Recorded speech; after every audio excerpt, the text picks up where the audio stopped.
It says again in the 2 Chronicles, the 27th chapter, the 1st verse, Jotham was 25 years old when he began to reign, and he reigned 16 years in Jerusalem.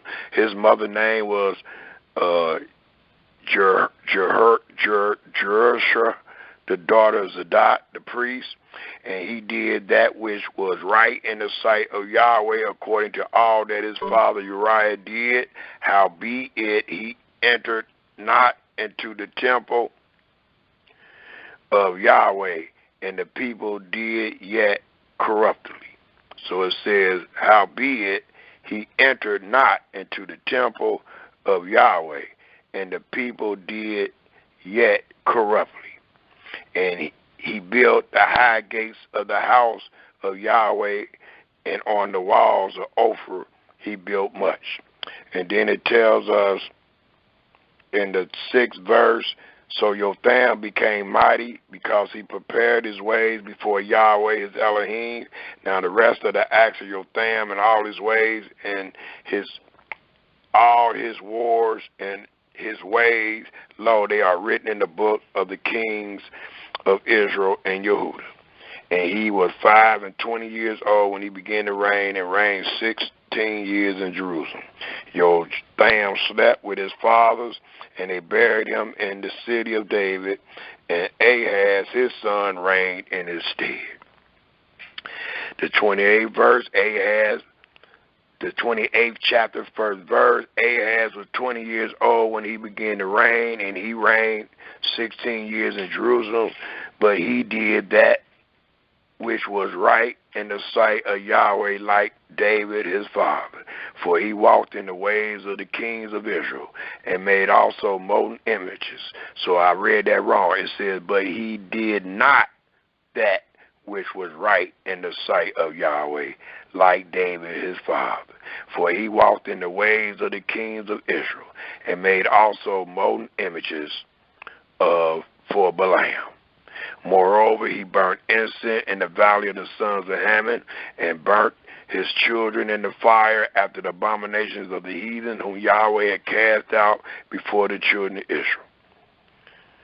It also tells us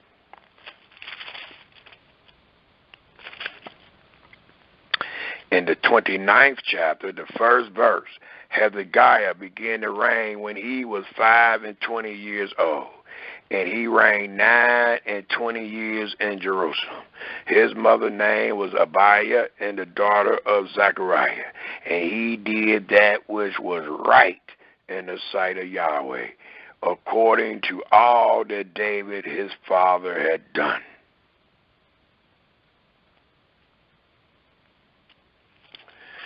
It also tells us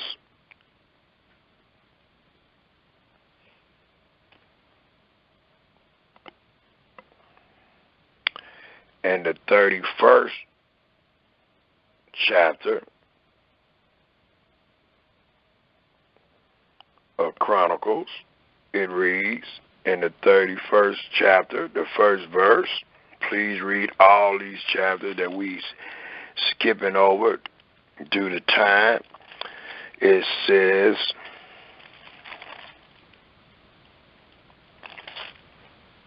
now when all this was finished, all Israel that were present went out to the city of Yehuda and brake the images in pieces, and cut down the groves, and threw down the high places and the altars out of Yehuda and Benjamin and Ephraim also and Manasseh, until they had utterly destroyed them all. Then all the children of Israel returned, every man to his possession, to his own city. And Hezekiah appointed courses of the priests and the Levites after their courses, every man according to his service, the priest and the Levite for burnt offerings and for peace offerings, to minister and to give thanks and to praise in the gates of the tents of Yahweh. He appointed also the king's portion of his substance for the burnt offerings, to wit, for the morning, evening burnt sacrifices, and the burnt offerings for the Sabbaths, and for the new moons, and for the set feasts, as it is written in the law of Yahweh. Moreover, he commanded the people that dwelt in Jerusalem to give the portions of the priests and the Levites that they might be encouraged in the law of Yahweh. So this shows all the accomplishments of Hezekiah.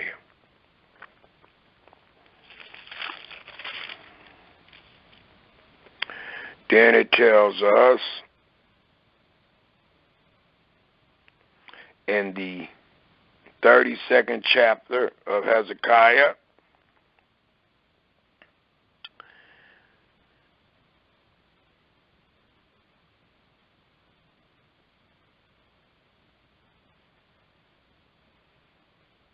in the 27th verse, it reads, "And Hezekiah had exceedingly much riches and honor, and he made himself treasures in silver and for gold, and for precious stones, and for spices, and for shields, and for all manner of pleasant jewels, storehouses also for the increase of corn and wine and oil, and stalls for all manner of beasts, of goats for folds or flocks.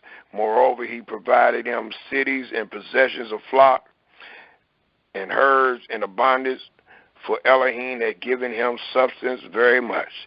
This same Hezekiah also stopped the utter watercourse of Gahan and brought it straight down to the west side of the city of David, and Hezekiah prospered in all his work. Howbeit, in the business of the ambassadors of the princes of Babylon, who sent unto him to inquire of the wonder that was done in the land, Elohim left him to try him, that he might know all that was in his heart.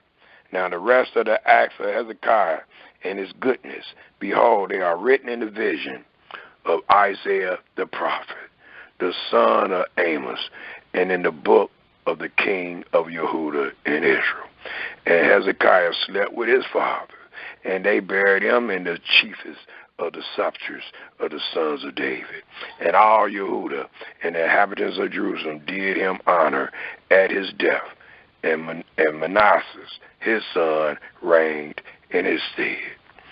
Thus it reads in the 33rd verse, Manasseh was 20 years old when he began to reign, and he reigned 55 years in Jerusalem, but did that which was evil in the sight of Yahweh, like unto the abomination of the heathen, whom Yahweh cast out before the children of Israel.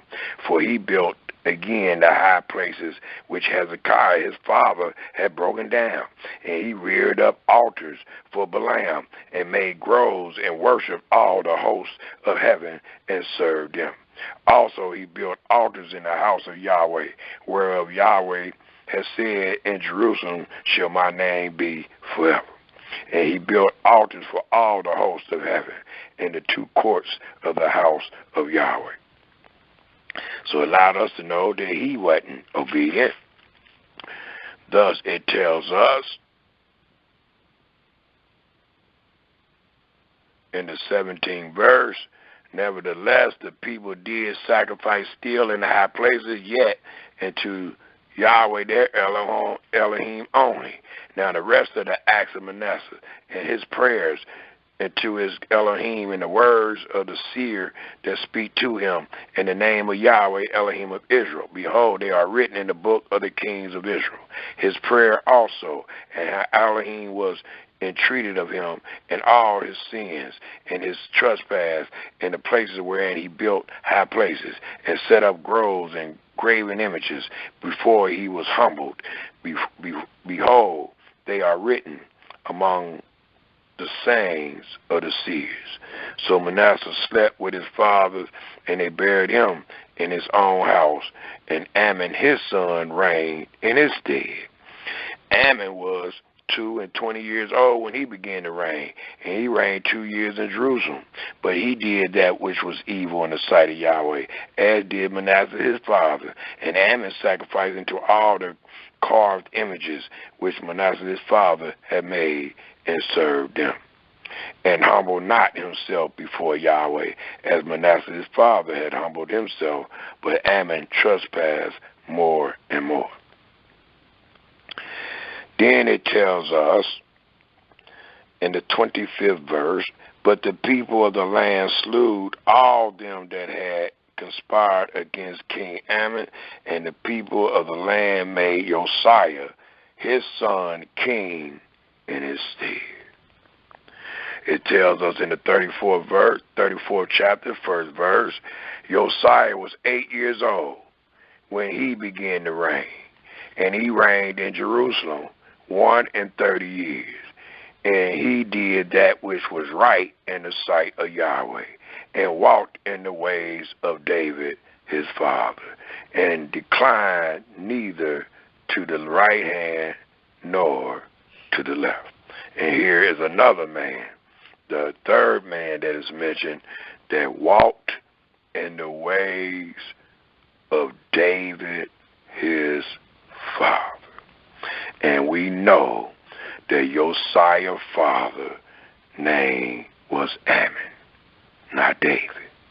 But this title, this saying, is put on these three kings because they actually did and walked the ways of David.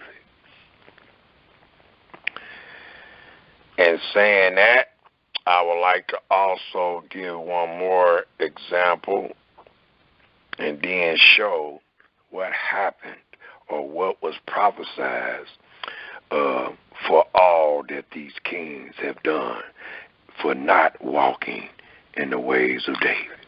And let's see, even in this instance, did Yahweh ever alter anything that he said to David? Because we were not able to show all 44 kings, but we're just giving a route of how the kings are. And your brother have already taught that there was only 3 that they had the title of the sons of David. Well, what happened to the rest of them? If you read the whole account, you will find out every one of them sinned or trespassed against their Creator. If it started out like that or if it ended like that, that's how it ended, or that's how it was. They all trespassed against their Creator by not walking in the walk and in the way of David.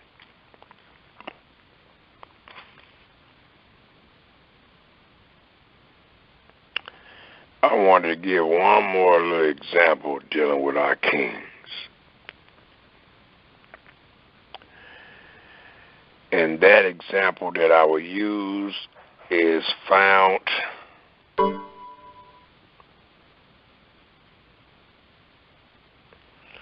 I think I would like to go to 2 Kings, the 24th chapter. I think that's where I'm trying to look for. 2 Kings, the 24th chapter.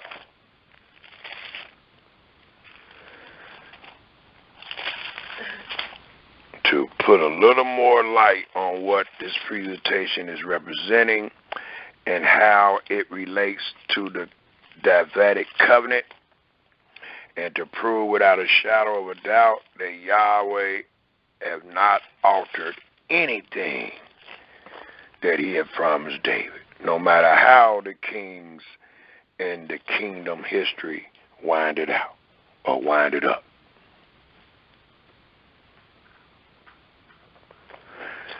Second Kings 24, I do want to show and use before the presentation is over, but that is not where I would like to go to at this moment.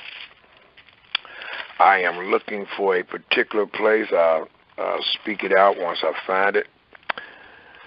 And it's dealing with Athila.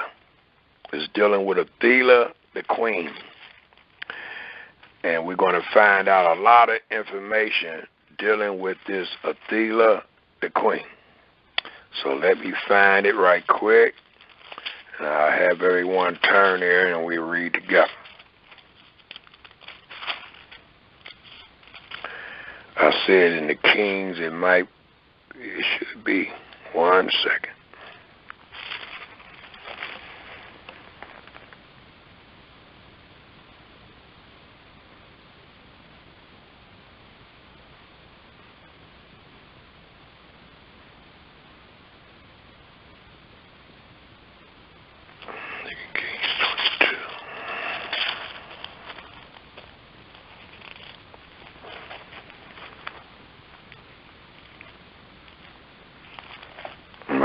selection ain't serving me right, so I'm going to have to look for it now. It tells us, one second please.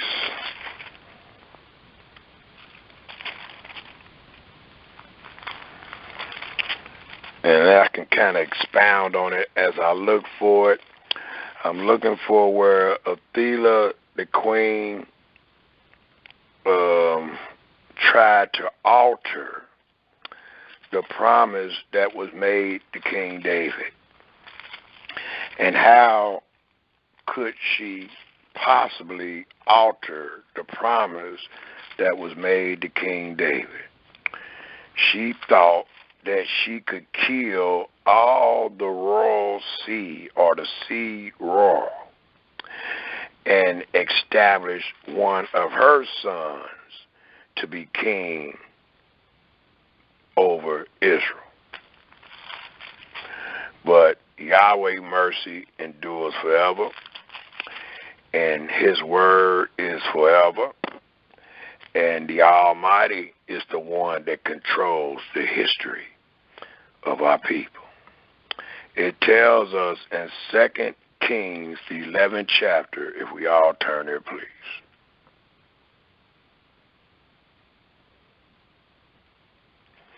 And I would like to read this account before we go to 2 Kings, the 24th chapter.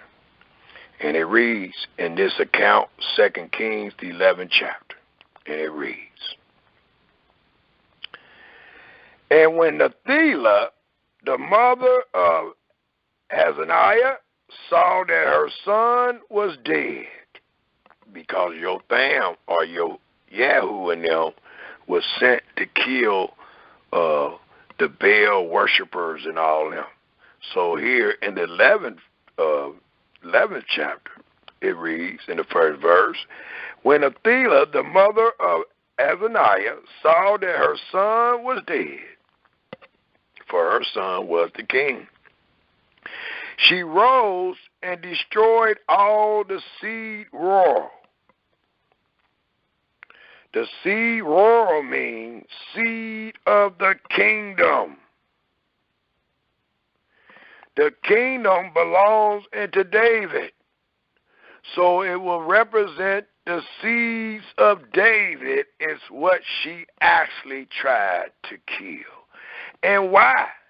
Why would you try to kill the seed of David if Jeremiah and Ezekiel and Hosea say that David coming back? Why would you kill the seed?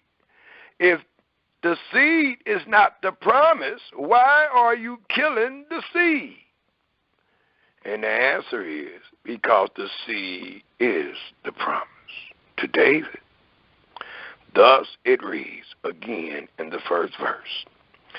"And when Athela, the mother of Azaniah, saw that her son was dead, she rose and destroyed all the seed royal. But Jehoshaphat, the daughter of King Joram, sister of Ahiah, took Joash,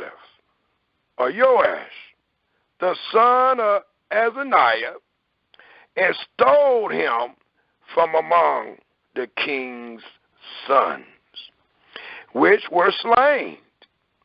And they hid him, even him and his nurse, in the bedchambers from Athela, so that he was not slain. And he was with her hid in the house of Yahweh 6 years. And Athela did reign over the land. In the 7th year, Jehoiada sent and fetched the rulers over hundreds with captains and guards, and brought them to him into the house of Yahweh, and made a covenant with them, and took an oath of them in the house of Yahweh, and slew them the king's son, or showed them, should I have said, the king's son. And he commanded them, saying, "This is the thing that ye shall do. A third part of you that enter in on the Sabbath shall even be keepers of the watch of the king's house. And a third part shall be at the gate of Sir, and a third part at the gate behind the guard. Excuse me. So shall ye keep the watch of the house, that it be not broken down. And two parts of you, all you that go forth on the Sabbath, even they shall keep the watch of the house of Yahweh about the king. And ye shall compass the king round about, every man with his weapon in his hand. And he that come within the ranges, let him be slain. And be ye with the king as he goes out and as he comes in. And the captain over hundreds did according to all the things that Jehoiada the priest commanded. And they took every man his men that were to come in on the Sabbath with them that should go out on the Sabbath, and came to Jehoiada the priest. And to the certains, or the captains over hundreds, did the priest give King David spears and shields that were in the temple of Yahweh. And the guards stood every man with his weapons in his hand round about the king, from the right corner of the temple to the left corner of the temple, along by the altar and the temple. And he brought forth the king's son, and put the crown upon him, and gave him the testimony. And they made him king, and anointed him. And they clapped their hands, and said, Elohim save the king. And when Athaliah heard the noise of the guard and of the people, she came to the people and to the temple of Yahweh. And when she looked, behold, the king stood by a pillar, as the manner was, and the princes and the trumpeters by the king. And all the people of the land rejoiced and blew with trumpets. And Athaliah rent her clothes and cried, Treason, treason. But Jehoiada the priest commanded the captains of the hundreds, the officers of the host, and said unto them, Have her forth without the ranges, and him that follow her kill with the sword. For the priests have said, Let her not be slain in the house of Yahweh. And they laid hands on her, and she went by the way by which the horses came to the king's house, and there was she slain. And Jehoiada made a covenant between Yahweh and the king and the people, that they should be Yahweh's people, between the king also and the people. And all the people of the land went into the house of Baal, and brake it down his altars and his images, brake they in pieces thoroughly, and slew Mathan the priest of Baal before the altar. And the priests appointed officers over the house of Yahweh. And he took the rulers over hundreds, and the captains, and the guards, and all the people of the land. And they brought down the king from the house of Yahweh, and came by the way of the gate of the guard to the king's house. And he sat on the throne of the kings.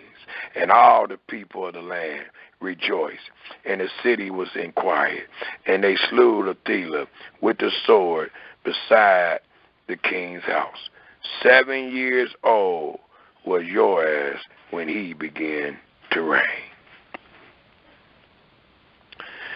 And it allows us to know that the act to destroy the royal seed was not successful, and the person that committed that act was destroyed, but the act was made to destroy the king's seed, that her seed, the son that she was going to set up, will rule, and his sons after him. But that was not the manner of Yahweh, thus it did not come to pass. But what did come to pass was what Yahweh promised David. A son of David will sit upon the throne forever. And even during this times of trials and tribulations, a son of David sat upon the throne. And all the good and bad that the kings of Israel did, it tells us, if we turn our scriptures, while we're still in the book of 2 Kings, we know that Josiah did that which was right. After Josiah died, he had a son named Jehoahaz. After Jehoahaz died, he had a son named Jehoiakim. I'll pick up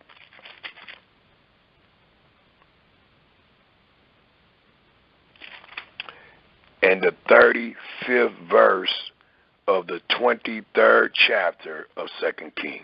Let us all turn to 2 Kings, the 23rd chapter, and let's pick up at the 35th verse.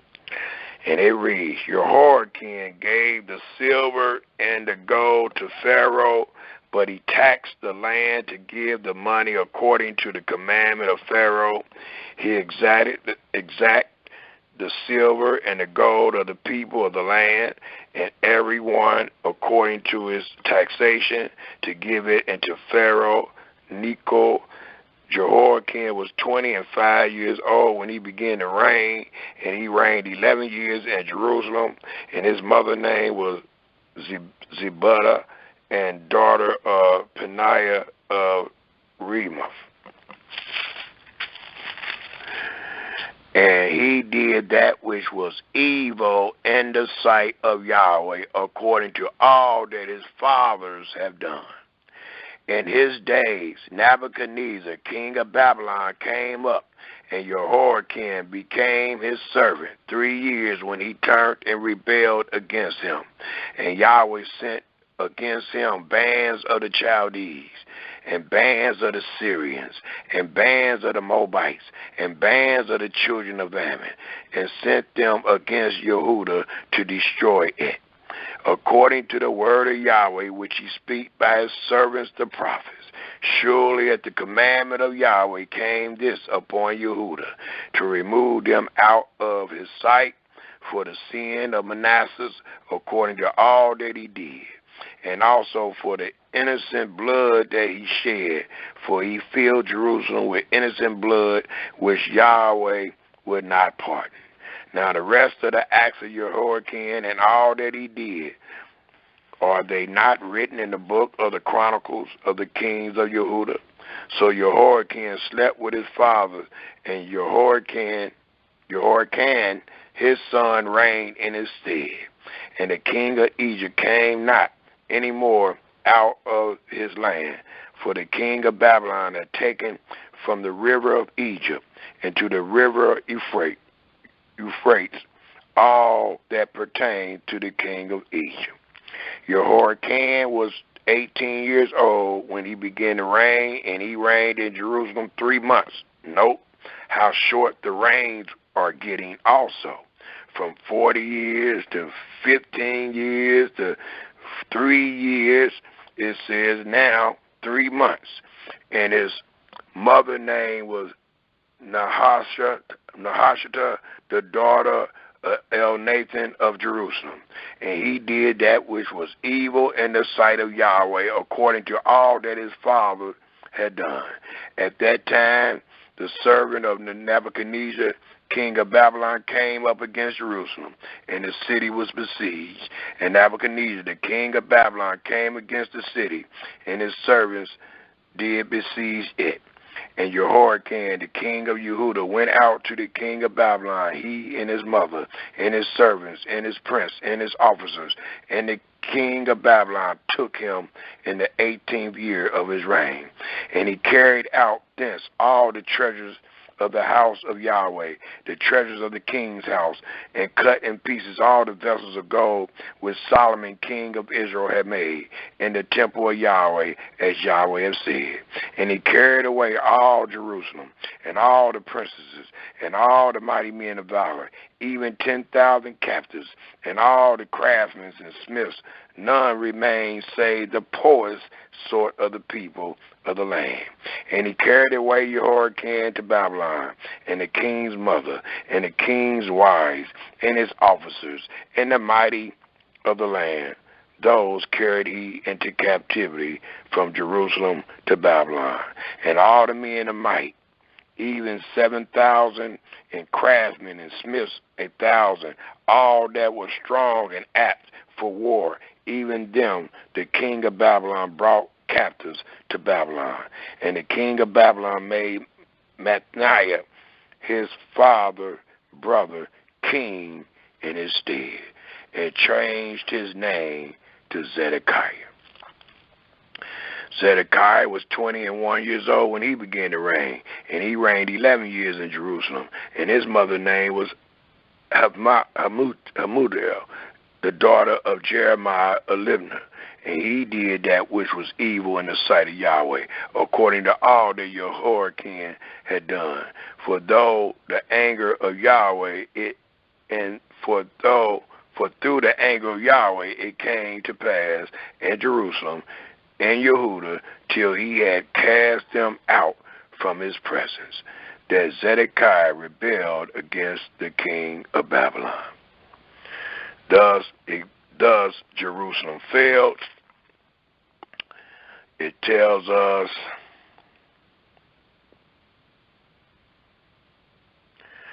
that Jerusalem failed. It lets us know who they had set up, and they was none other than Babylon. And then if we turn to 2 Chronicles 36 real quick.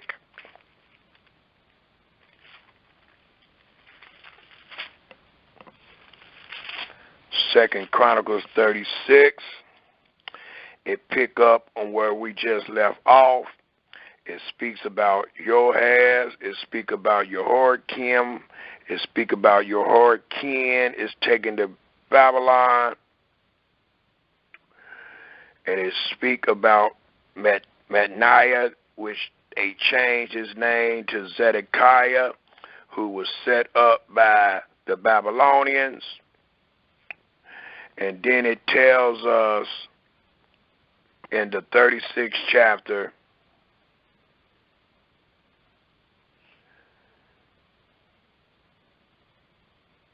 I'll pick up right there at the 11th verse. Zedekiah was 21 years old when he began to reign. I'm reading from the 36th chapter of 2 Chronicles.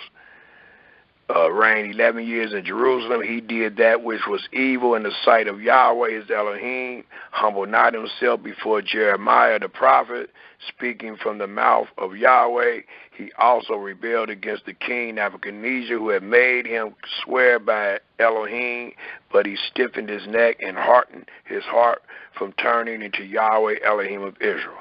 Moreover, all the chiefs of the priests, the people transgressed very much after all the abominations of the heathens, and polluted the house of Yahweh, which he had hallowed in Jerusalem. And Yahweh Elohim of their fathers sent to them his messengers, rising up bedtime and sinning, because he had compassion on his people and on his dwelling place. But they mocked the messengers of Elohim and despised his words, and misused his prophets, until the wrath of Yahweh rose against his people, till there was no remedy. Therefore he brought upon them the king of the Chaldees, who slew the young men with the swords in the house of their sanctuary, and had no compassion upon young men or maidens, old men or him that stooped for age. He gave them all into his hands. And all the vessels of the house of Elohim, great and small, the treasures of the house of Yahweh, and the treasures of the kings and of his princes, all these he brought to Babylon. And they burnt the house of Elohim, and brake down the walls of Jerusalem, and burnt all the palaces thereof with fire, as it was stated in 1 Kings, the 9th chapter. If they committed iniquity, what will happen to the kings and their sons? And destroyed all the goodly vessels thereof. And them that had escaped from the sword carried he away to Babylon, where they were servants to him and his sons, and to the reign of the kingdom of Persia, to fulfill the word of Yahweh by the mouth of Jeremiah, until the land had enjoyed her Sabbaths. For as long as she lied desolate, she kept the Sabbath, to fulfill 70 years, which is 70.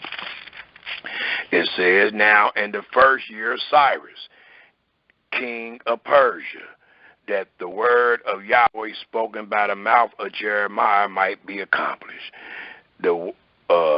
Yahweh stirred up the spirit of Cyrus, king of Persia, that he made a proclamation throughout all his kingdom, and put it also in writing, saying, thus says Cyrus, king of Persia, all the kingdoms of the earth have Yahweh Elohim of heaven given me, and he have charged me to build him an house in Jerusalem, which is in Yehuda. Who is there among you of all his people? Yahweh his Elohim be with him, and let him go up. And this is the decree that allowed Israel to be freed after 70 years. And after 70 years, it tells us, if we take a quick look in the book of Zechariah real quick, the 6th chapter, I think it is. Let me get there right quick.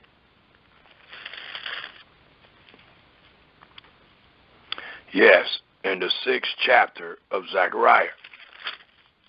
But before we go to the 6th chapter of Zechariah, let us take a look at the 3rd chapter of Zechariah. And it tells us in the 3rd chapter of Zechariah, if we take a quick look at the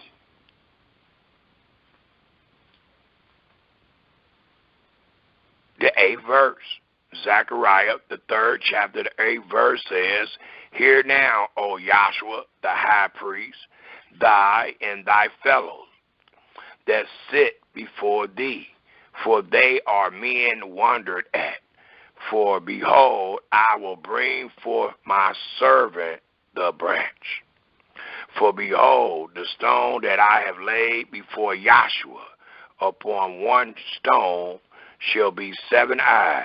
Behold, I will engrave the engraving thereof, said Yahweh of hosts, and I will remove the iniquity of that land in one day. So it talks about the branch.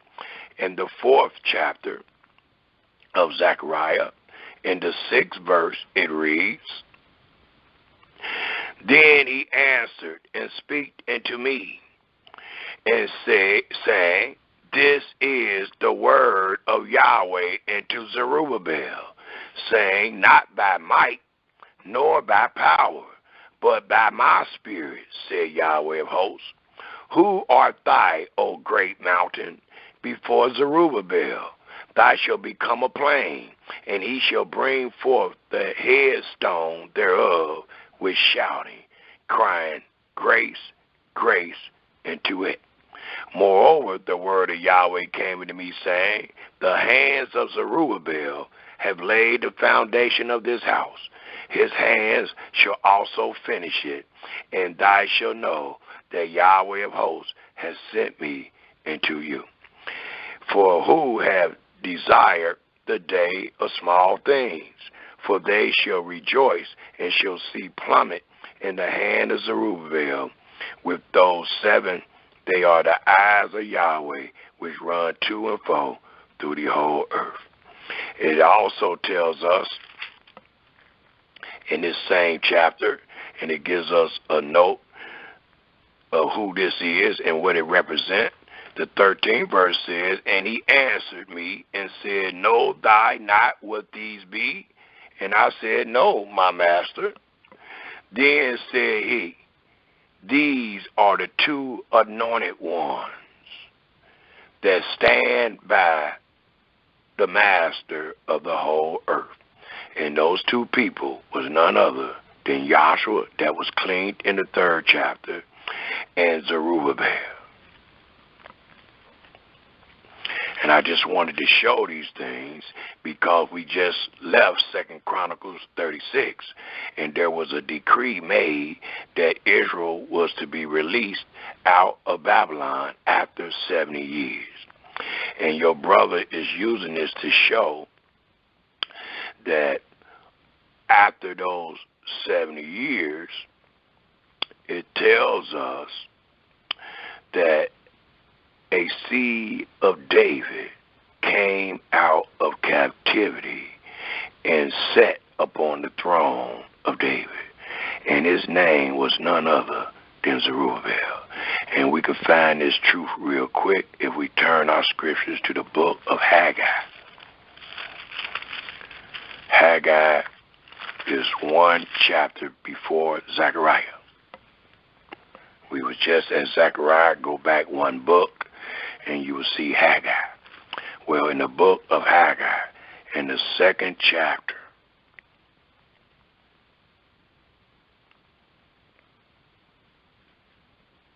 dealing with this house being built, dealing with this decree being made, it tells us in the book of Haggai, the 2nd chapter, starting at the 20th verse, and it reads,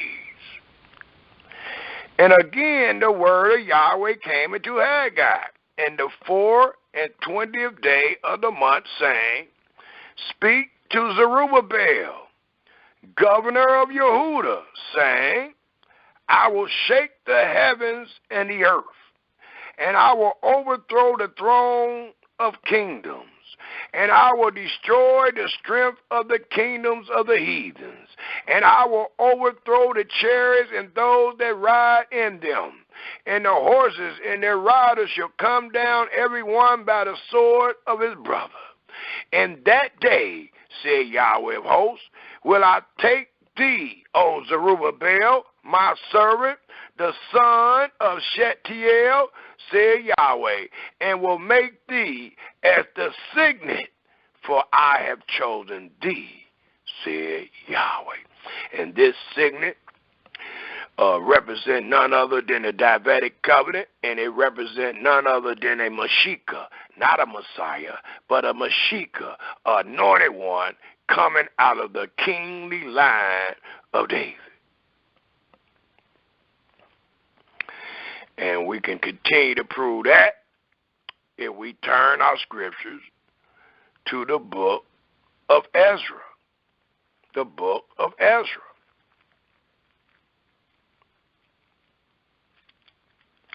And Ezra is right before Nehemiah in the book of Job and Psalms and Proverbs. We go into Ezra. And it tells us in the book of Ezra,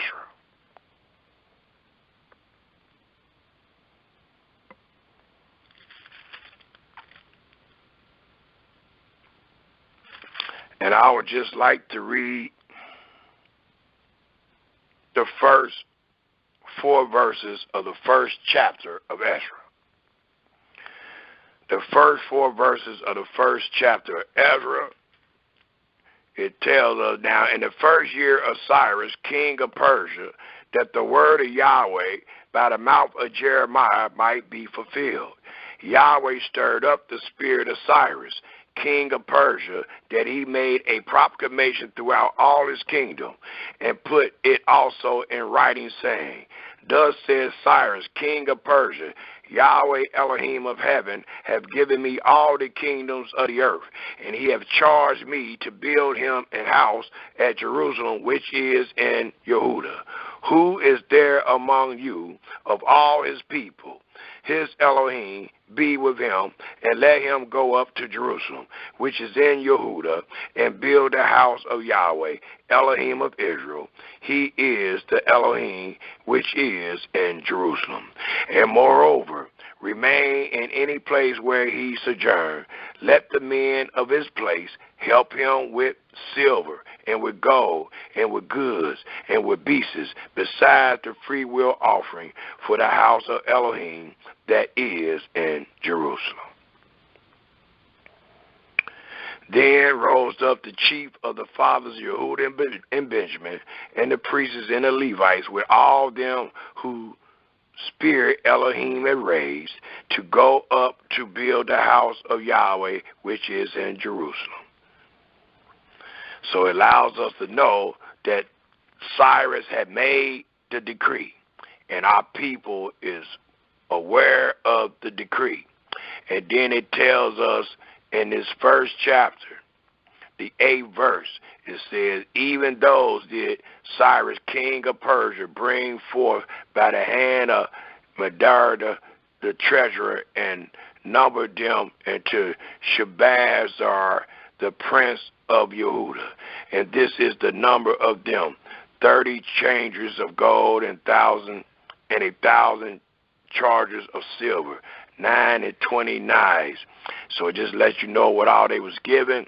And then it tells us in the second chapter, the first 2 or 3 verses, it reads, now these are the children of the province that went up out of the captivity of those which had been carried away, whom Nebuchadnezzar, the king of Babylon, had carried away into Babylon, and came again into Jerusalem and Yehuda, every one into his city, your dwellings, which came with Zerubbabel, Joshua,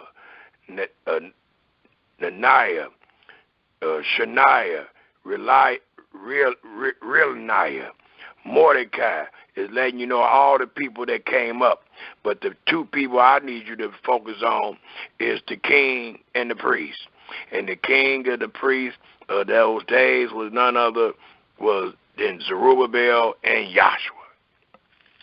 It also tells us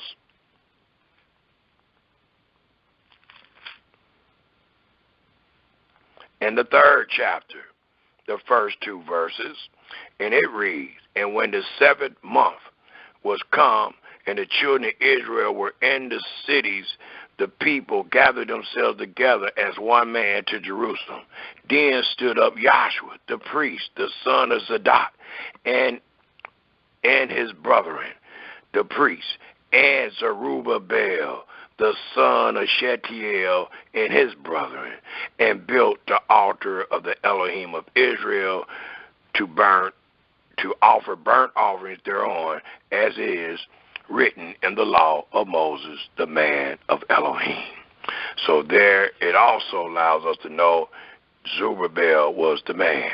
If you look at the 8th verse in the 3rd chapter, it says, now in the 2nd year of their coming into the house of Elohim at Jerusalem, in the 2nd month began Zerubbabel, the son of Shealtiel, and Joshua, the son of Jehozadak, and the remnant of their brethren, the priests and the Levites, and all they that were come out of the captivity into Jerusalem, and appointed the Levites from 20 years old and upward to set forward the work of the house of Yahweh.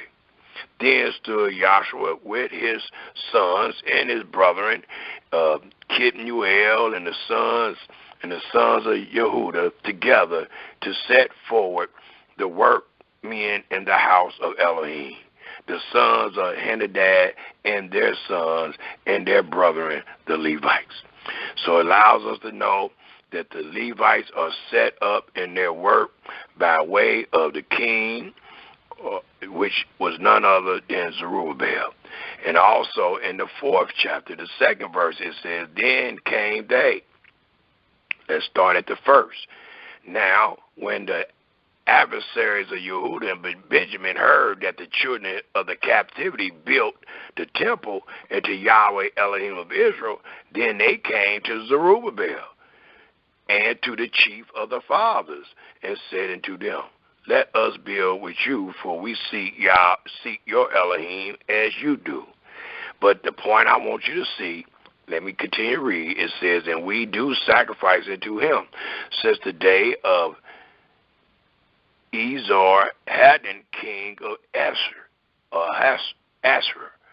which brought us up hither. But Zerubbabel and Joshua, which is the king and the priest, and the rest of the chiefs of the fathers of Israel, said unto them, ye have nothing to do with us to build an house unto our Elohim, but we ourselves together will build unto Yahweh Elohim of Israel, as King Cyrus, the king of Persia, have commanded us. So again, I am using this to prove that a seed came out of Babylon after Yahweh had destroyed the kingdom. After Yahweh had destroyed the kingdom. After Yahweh had sent the sons of David to be ruled by the rod of man and by the stripes of the sons of man. Yahweh's mercy endures forever, and his promise that he made with David. Thus he brought forth Zerubbabel. Now I want to do one more thing in closing to prove who this Zerubbabel is. Let us turn our scriptures to 1 Chronicles, the 3rd chapter. 1 Chronicles, the 3rd chapter. And it tells us in 1 Chronicles, the 3rd chapter, and I hope y'all have been paying attention to the names that I try to pronounce to allow us to know who this Zerubbabel belongs to. And it tells us in the 3rd chapter, dealing with the sons of David. If we shoot on up to the family of Solomon, we will find in the 15th verse that it reads, the son of Josiah was the firstborn, Jonathan the second, Jehoiakim. We read about Jehoiakim before we go into Babylon. The third, Zedekiah.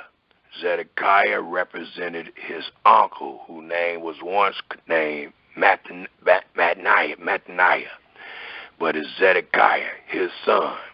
The 17th verse, the 16th verse, the son of Jehoiakim, his son, Zedekiah, his son.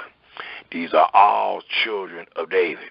Then it says in the 17th verse, and the son of Jehoiakim, Asher, Shetiel, his son.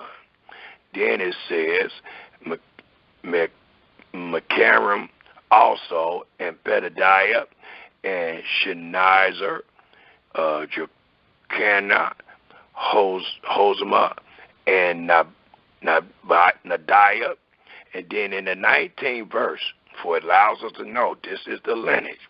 And the sons of Pedadiah was Zerubbabel and Shimni.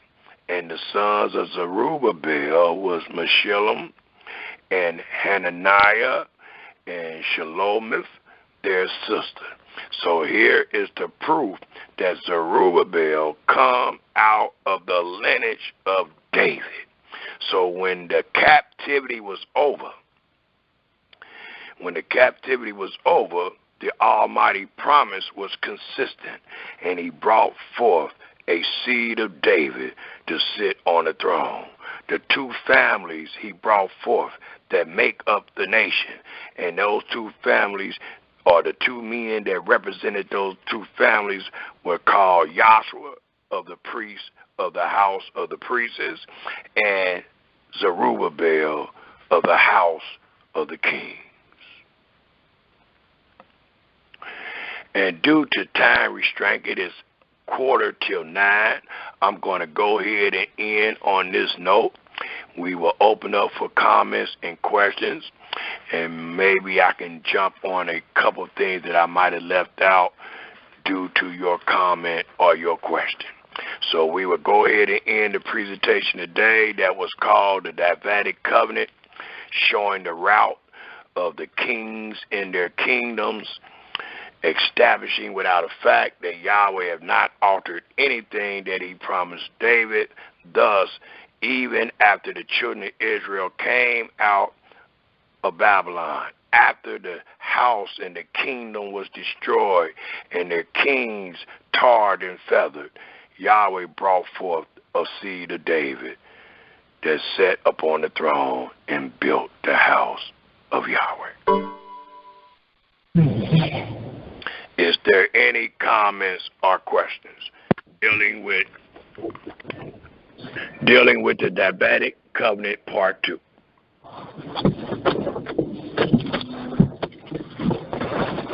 Hallelujah, hallelujah. This is Brother Gershon in Michigan. How are you, Brother Shemuel, and everybody out there? Hallelujah. Hallelujah. I just wanted to say that was a wonderful, great lesson. A lot of knowledge, and a lot of so much information, a lot of golden nuggets. I just got to meditate on them, but they were definitely bombshells to any doubts that anyone could, at least I could have. I could speak for myself. So I just want to say thank you. And also, I'm going to reserve and fall back to the back because I got heard you make a comment about the ship, and I do have some information on that as to once you call me back out to bring that information up to give other people a chance. So, hallelujah. Hallelujah. And that's very wisely spoken. I'm glad that your eyes was open and we was able to try to show the route of David's sons being kings in their kingdom, even after the kingdom was taken and the king's sons was sent to captivity. Once the captivity was over, the Almighty brought forth a son of David to sit upon the throne. So it proves without a shadow of a doubt that Yahweh have not altered anything that he promised King David. And we notice each time that someone sat on the throne, it was never David. It was always his seed based on the promise. Yes, absolutely. Hallelujah. Is there any other comments or questions?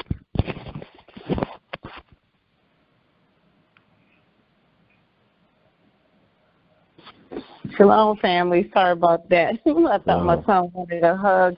This is Deborah in Virginia. Just want to say shalom. All praises to the Most High. Thank you for another good class. I only got to hear parts of it, but the parts I heard, thankful for. And I just want to say shalom to everyone and apologize for the interruption. Shalom. We appreciate your words. If our brother Benaniah is not that busy, I'm quite sure he'll have this one up. The first one is up already on YouTube, so I'm quite sure he'll get this up promptly. Hallelujah. And we don't really know how much been recorded because the board has been messing up, but hopefully all of it is recorded. If not, we have to do it again. But we have proved again, the Almighty have been with us, and he have allowed us to prove again that to his children that he have not altered not one word that he have promised King David. And he have also allowed us to prove without a shadow of a doubt all the most commonly used chapter and verses that Israel used to try to prove that David will be back has been taught falsely. They are saying the same thing that the faithful prophet Nathan was commanded to tell David. That's the only way they can be faithful. So they are not saying that David is coming back to life. All you are reading in Jeremiah 23, in Jeremiah 30, in Ezekiel 34, in Ezekiel 37, in Hosea 3, in Psalms 110, in Psalms 132, all you are reading is the same words that Nathan told David, nothing else. Hallelujah. Hallelujah. Yes. And I asked the question when I was giving the presentation, and it was during the time that we was reading about the Queen Athela. And I asked, why would she try to kill the seed royal or the royal seed if David's coming back?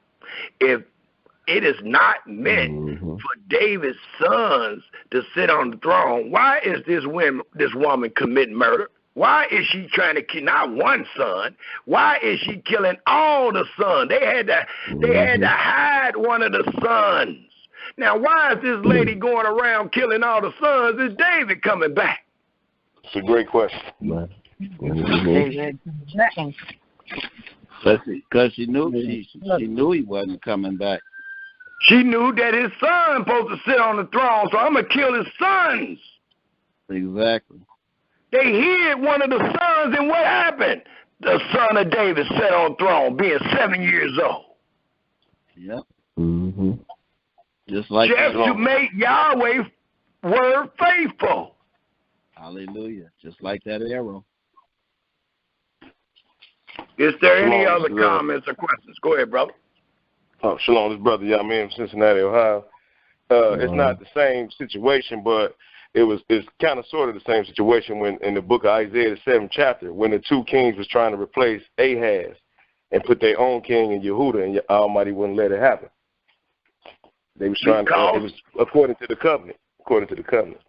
Yes, that's exactly, because Yahweh is verifying what he said. So ain't Samaria, Remaliah, nobody's going to be able to help anybody to undo what Yahweh said. That's right. Hallelujah. And he said, if you don't believe, it shall not be fulfilled. You will not prosper. So you had to believe in this. Yep. Yeah, that's a great comparison, my brother. Is there any other questions or comments?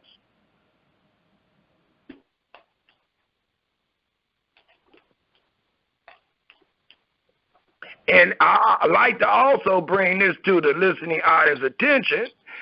Did you notice out of the kings that we were able to read about, there were only 3 that were called the sons of David? Or David was their father? Yes. And we read who their father was. Each king that was introduced is introduced by their father dying. And it wasn't David, so why are they called the sons of David? Because they walked in the way that was covenanted to David in his house. These men was born hundreds of years after David had died, and they were called the sons of David because they walked in the manner of David. It wasn't David himself walking, he dead, but his sons was walking in his manner, and they were called the sons of David. Everybody else, the Almighty let the world know that they were wicked, they were evil, and they did not fear him. Right. Talking about our kings, not the heathens, not some other nation. They were talking about our kings. Right. And please note, in the lesson, all those kings was anointed. There was no messiahs. We don't consist of messiahs. We consist of Mashiachs. We are anointed by the creator of the heaven and earth. That's higher than a Messiah. Yeah. A Messiah is made by way of what we read or what our brother read in Psalms 2. Why do the nations exalt themselves? They set up their own kings, and the people imagine a vain thing. That's a Messiah. Oh, okay. That's not anointed. That's why it said, kiss the lips of the anointed. Yes. Is there any comments or questions?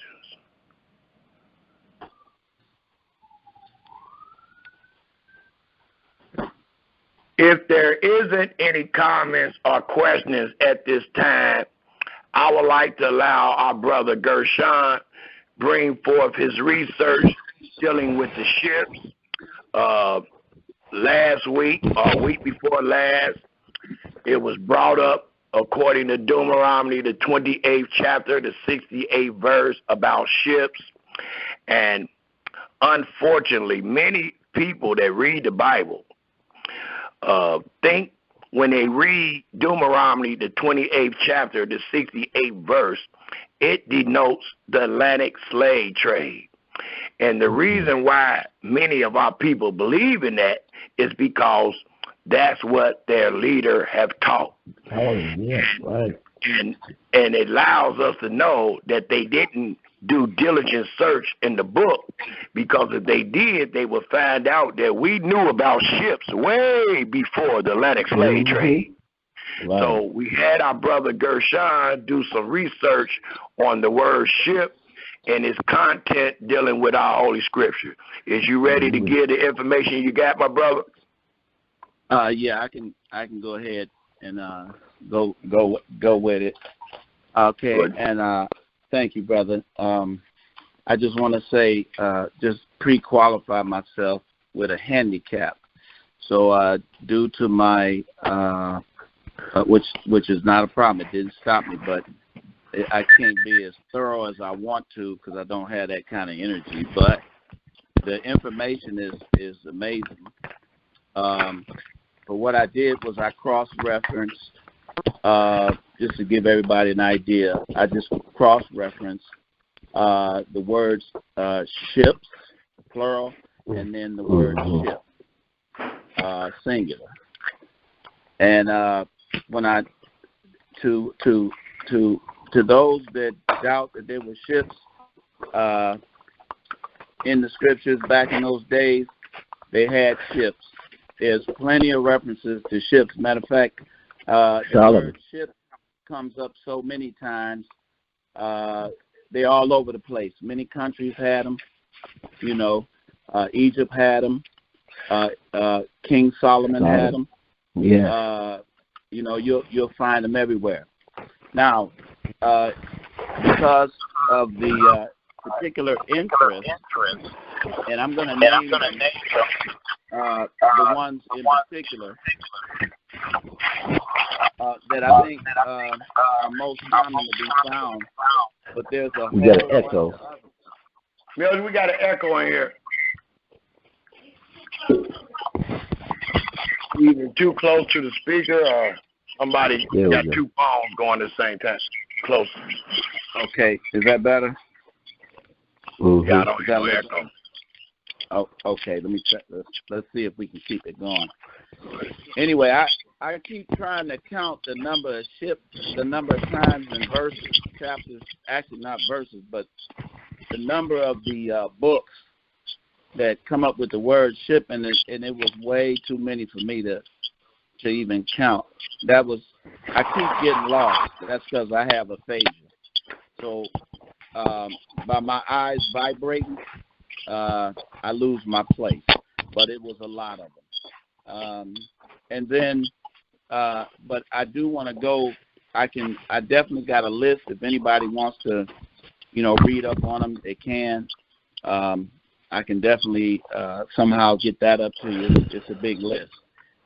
Now, back to my notes, which were directly related to the question. And a lot of people, even myself, everything that I found, I could not say with 100% surety that the transatlantic slave trade was not did not have anything to do with the prophecy But I can say that what I did learn is that Yahweh's word is circular.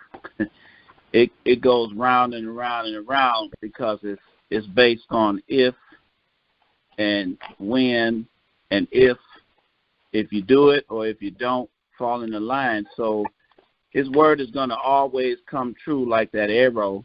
So no matter, you can't escape it. Whether it's this generation, another generation, he didn't define any particular generation except for those places where his prophets did define things that would happen specifically. And I kind of get the impression after reading this that the time about the ships wasn't necessarily called out as a particular moment, but if and when it happened, and he would decide that. So whether or not the transatlantic slave trade is something that can be dismissed or not, I just leave that in the air. But as far as whether the people that would say that, that's for Yahweh to determine. In my opinion, that's what I got out of it, because it was overwhelming. I mean, so much knowledge here, and none of it actually said that it wasn't, and none of it said that it was. We just know that it's in Deuteronomy 28 and 68, and I guess I could say my conclusion is that once I did all of this, Brother Shemuel, I was satisfied with leaving it right there. But I will say that in Joshua, or Joshua 15:42. Let me see. I want to make sure I'm. How you doing? Because I did add in the back back there. I did add things in here that I want to make sure that, because there was so much information, one thing leading to another. But I do want to tell you the books that I actually looked up, and so let me get to those, and I can run those off fairly quickly without reading them. But it's just so much to read. It's a ton of stuff to read. So you got Deuteronomy 28, you got Numbers 24. These are chapters. You got Genesis 49. You got Job 9. You got Judges 5. You got Psalms 104 and Psalms 107. You got 1 Kings 9. You got 2 Chronicles 8. 2 Chronicles 9. You got Proverbs 31. 1 Kings 22. You got Chronicles 20. You got 2 Chronicles 20, I'm sorry. You got Isaiah chapter 2. You got Isaiah 23, you got Psalms 48, you got Isaiah 43, Isaiah 60, Ezekiel 27, Ezekiel 30. Y'all get the point. Daniel 11 and Isaiah 33. These are the ones that I literally wrote down, but after that, I got tired. So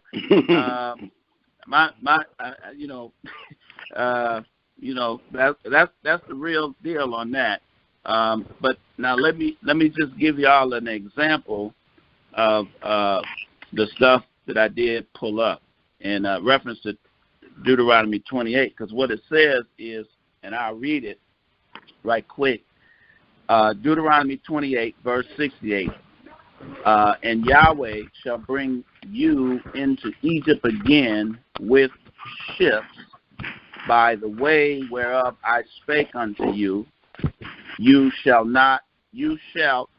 see it no more again, and there you shall be sold unto your enemies for bondmen and bondwomen, and no man shall buy you. Now that was an interesting statement, and I happened to look up what this last sentence means about "and no man shall buy you." Most of the preachers that I've talked to and other people that say they study the word, they say, that sounds like your people, because in history we don't really have any record of any other people that has happened to except the people that came over here by slave in the masses that it was, which made it a monumental type of an event, which would be sort of like a great flood. And so but they all said the same thing. But at the end it says, but no man shall buy you. And their question was, wasn't your people bought? Well, unfortunately, that is true.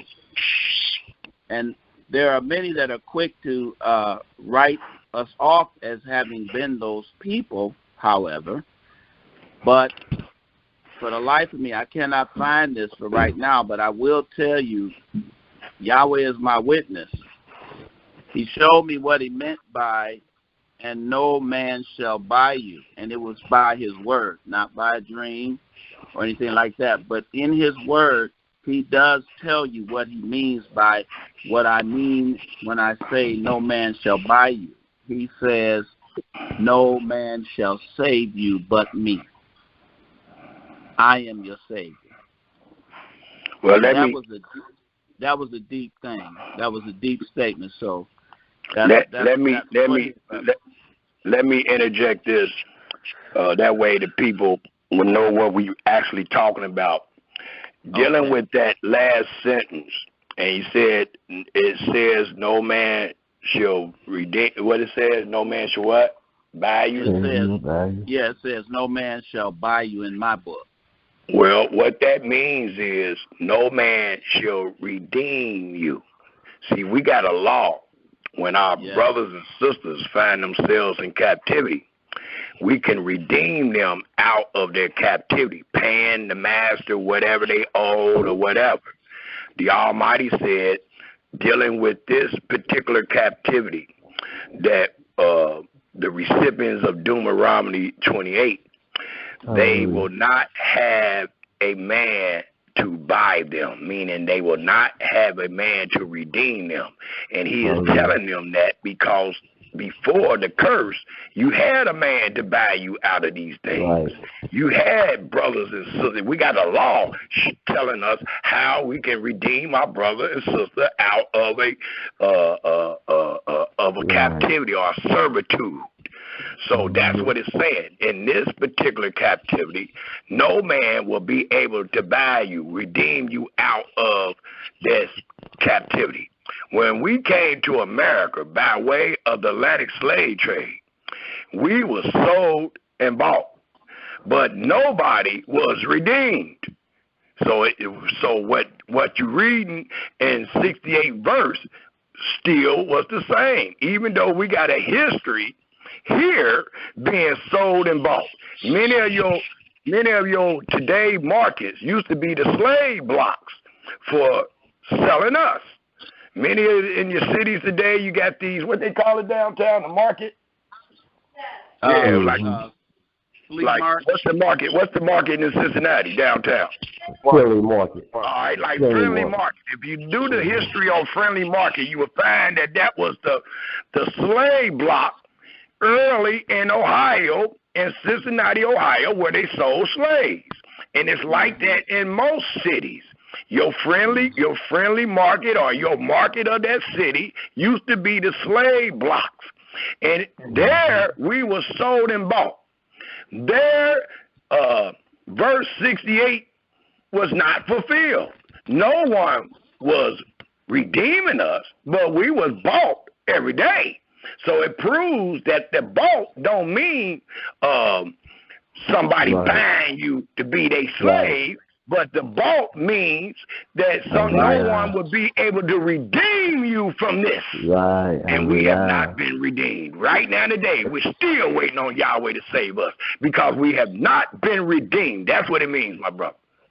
And what I was saying is exactly supporting what you just said. Okay, that's exactly what it means, my brother.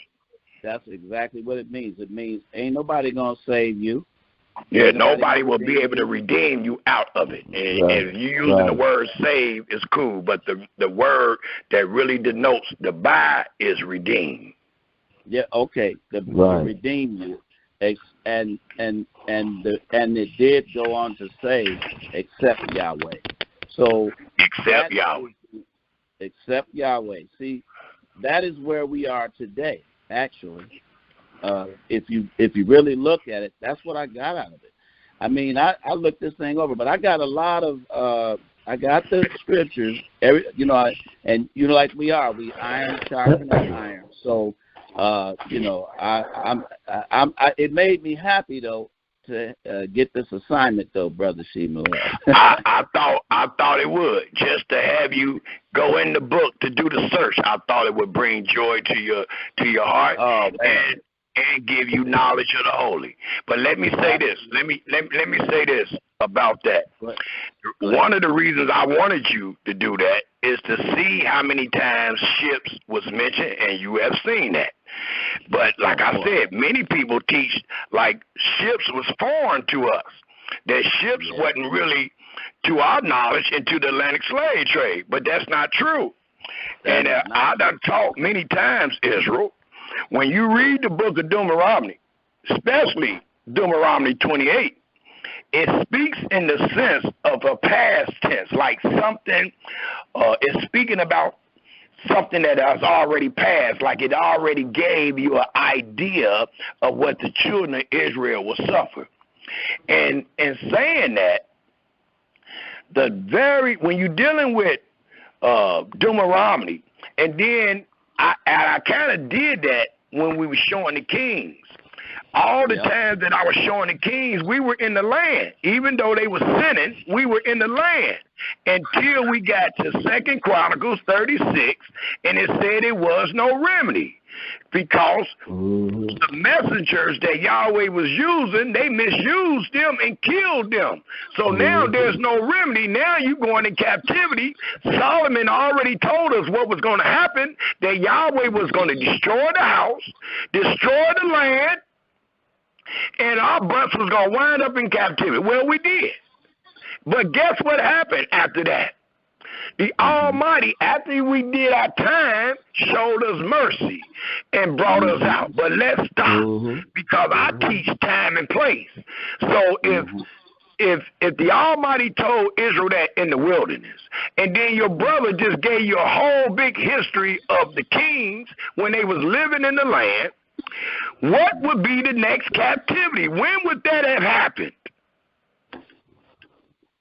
According to the next captivity, according to your book, when would that have happened that you read in Deuteronomy 28? When would that happen?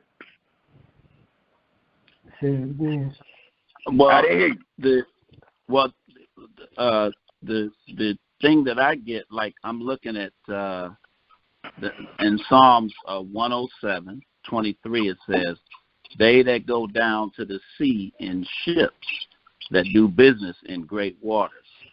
And then I got the next. Hold on, brother. I'm asking. According to Deuteronomy 28, we were told those words being free people in the wilderness.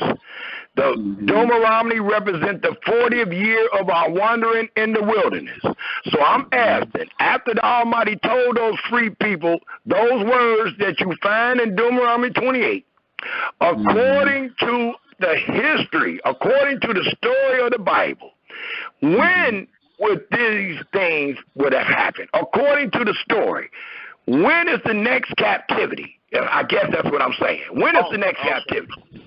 Well, 70-year captivity. It was either Syria or Babylon, wasn't it? It's going to be Babylon. Right. It's going to be Babylon, and you're right. And Assyria, dealing with the whole kingdom, it would be Assyria and Babylon. Okay, now we got that part. Right. So after the captivity is when the people would have came back, dealing with time and place. We ain't dealing with right now. This dealing with right now is after the book of Malachi, not after the book of Deuteronomy, nor after the Babylonian captivity. So I'm asking, according to the story, when would that would have happened? It would have happened when Israel got kicked out of the land. They would have been sent away by way of ships. That makes sense. Now hold on, and let me show you where my thinking is. Let us turn our scripture to Isaiah, the 60th chapter, right quick. Okay. And as you turn into Isaiah, the 60th chapter, I got another question. Okay. When we read what we read in Isaiah, the 60th chapter, I need somebody to answer this. When is this? Is this after the Babylonian captivity, or is this after the children of Israel being on the four corners of the earth? Okay. For it tells us in Isaiah the 60th chapter, if we take a look at the 8th and 9th verse, it says, who are these that fly as a cloud and as the dove to their windows? Surely the owls shall wait for me, and the ships of Tarshish first. Why the ships of Tarshish first? And please take note, the ships of Tarshish, not the ships of England, not the ships of America, not the ships of Britain, not the ships of Rome, but the ships of Tarshish. And it says the ships of Tarshish first. To do what? To bring my sons from afar, their silver and their gold with them, and to the name of Yahweh thy Elohim, and to the Holy One of Israel, because he have glorified thee. And the sons of strangers shall build up thy walls, and their kings shall minister unto thee. For in my wrath I smote thee, but in my favor have I had mercy upon thee. According to time and place, this will happen way before whatever going to happen in America and abroad. Right. Absolutely. Right. What I'm trying to teach is we had to come back to the land after the Babylonian captivity. And it does not say we walked back, even though, hold on, I'm not being funny, because what you got to remember is that we're not just in Babylon. We are in the north, because the Almighty said Babylon in the north against us. All the countries in the north that was against us. So our people is kind of out there. It even talk about how the I think it's the Phoenicians or somebody like that supposed to took all the Grecians, that supposed to took us by way of ships. So what I'm trying to show is we had already left our land many times, or at least one time, by way of ships. That's what I'm saying. Hold on, brother. When we came to America, we were not in our land. I got this. I've been asking this question I don't know how many years. Can somebody show us where we was living 400 years ago? Please. And it'll help us understand this. And if you do the search, if you just do the search for 400 years, you will not find yourself in the land of Israel. We were not taken from the land of Israel. Those that came over by the way of the Atlantic slave trade was not taken out of the land of Israel. History teaches that we were taken out of the west side of Africa.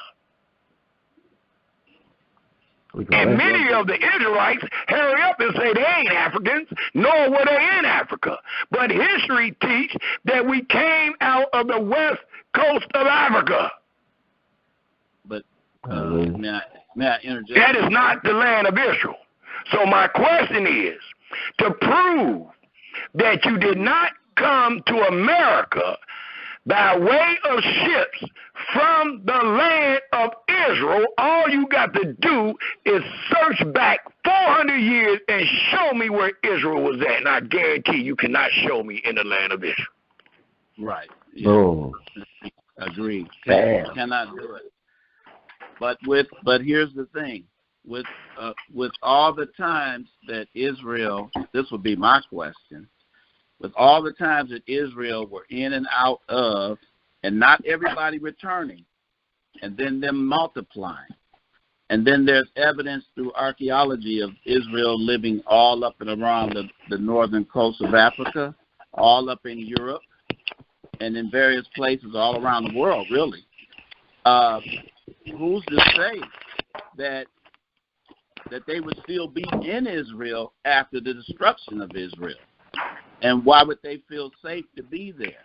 And that you can't rule out that many of them fled to go south into Africa or Egypt or wherever they might have went. That's what I'm saying. So we can't rule it out to say that it did not happen, because once we got testimony. Yeah, you did right. What the brother just said, Bizhel, Cincinnati. What I'm saying, I understand what you just said. I understand what you just said, Gershon.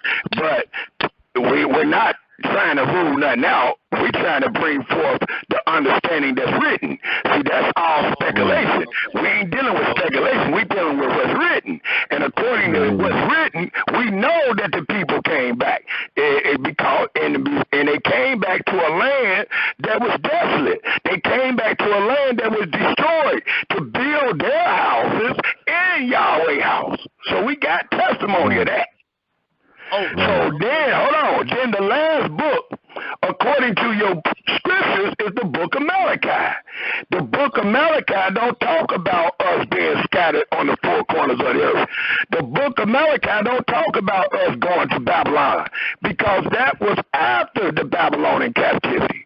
So what I'm trying to show is that the 400 years that people is trying to put in Genesis and Deuteronomy, the 28th chapter, and they trying to put those ships dealing with the Atlantic slave trade, I haven't found one historian yet that can show that Israel was a nation in the land of Israel 400 years ago before they came to the Atlantic slave trade. I ain't seen one historian yet can show that. I got the answer. Okay, in the research, it doesn't tie whoever's tying the 400 years to that prophecy is making a mistake. Because it ain't there. 400 years on there, because it ain't there. It ain't there. That's in Genesis. That's a whole different prophecy. So I know I got them. I know they wrong.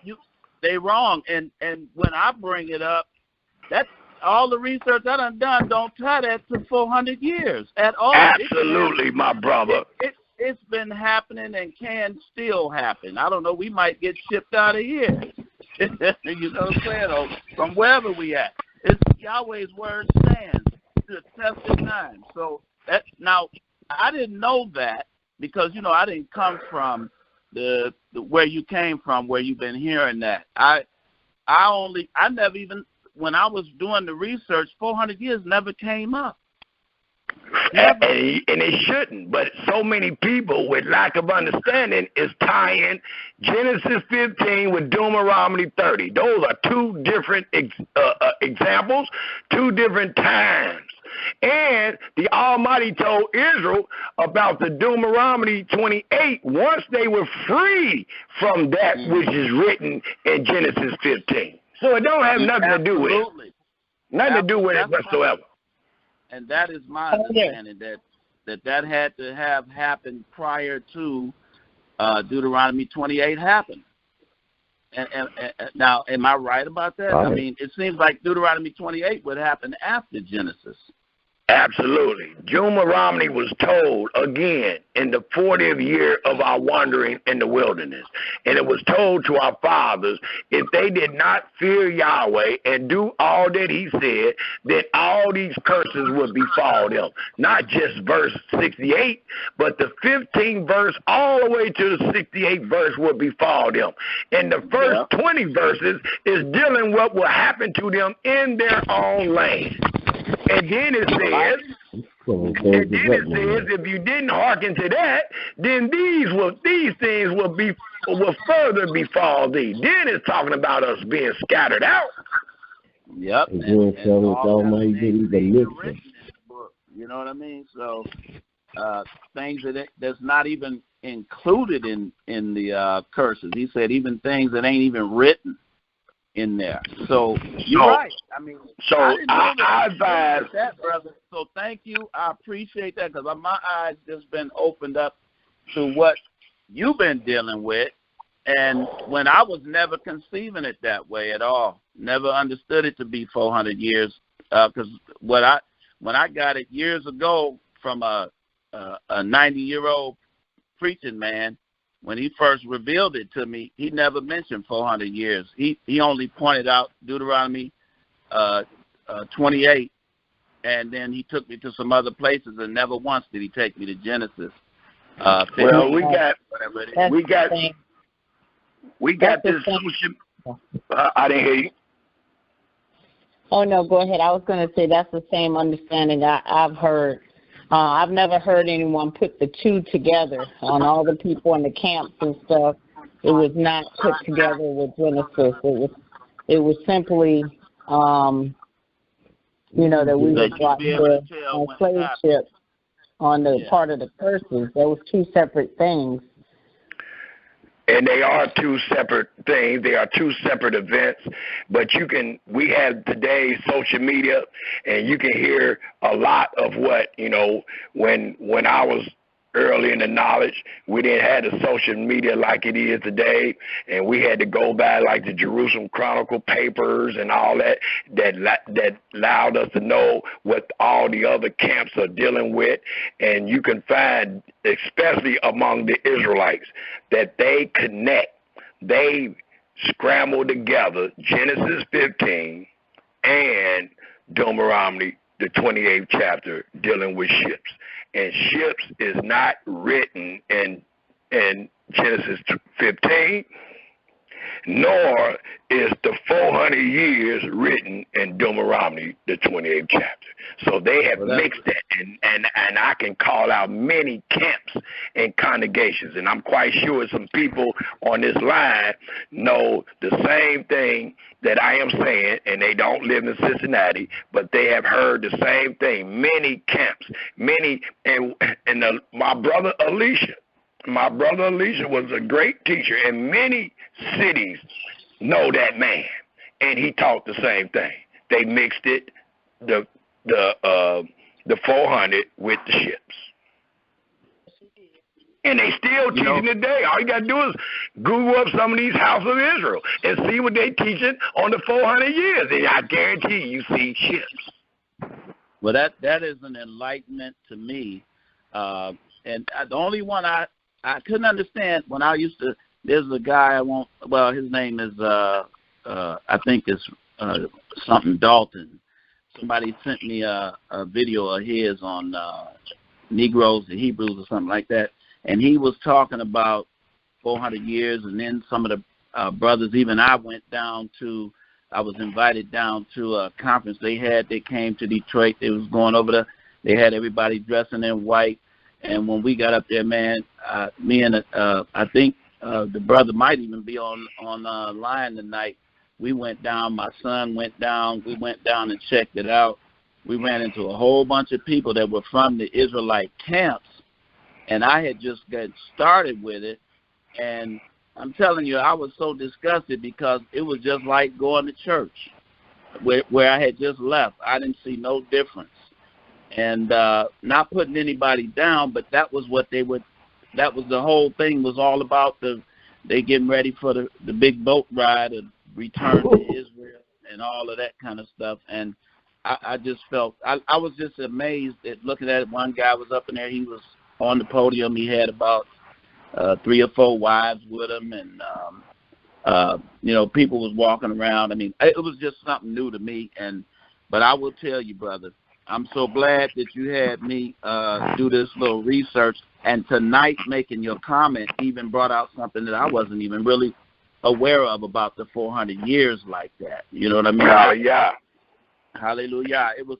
This is just a separate prophecy, and that was probably why a lot of people was bumping heads with me, because they were trying to emphasize something about a date.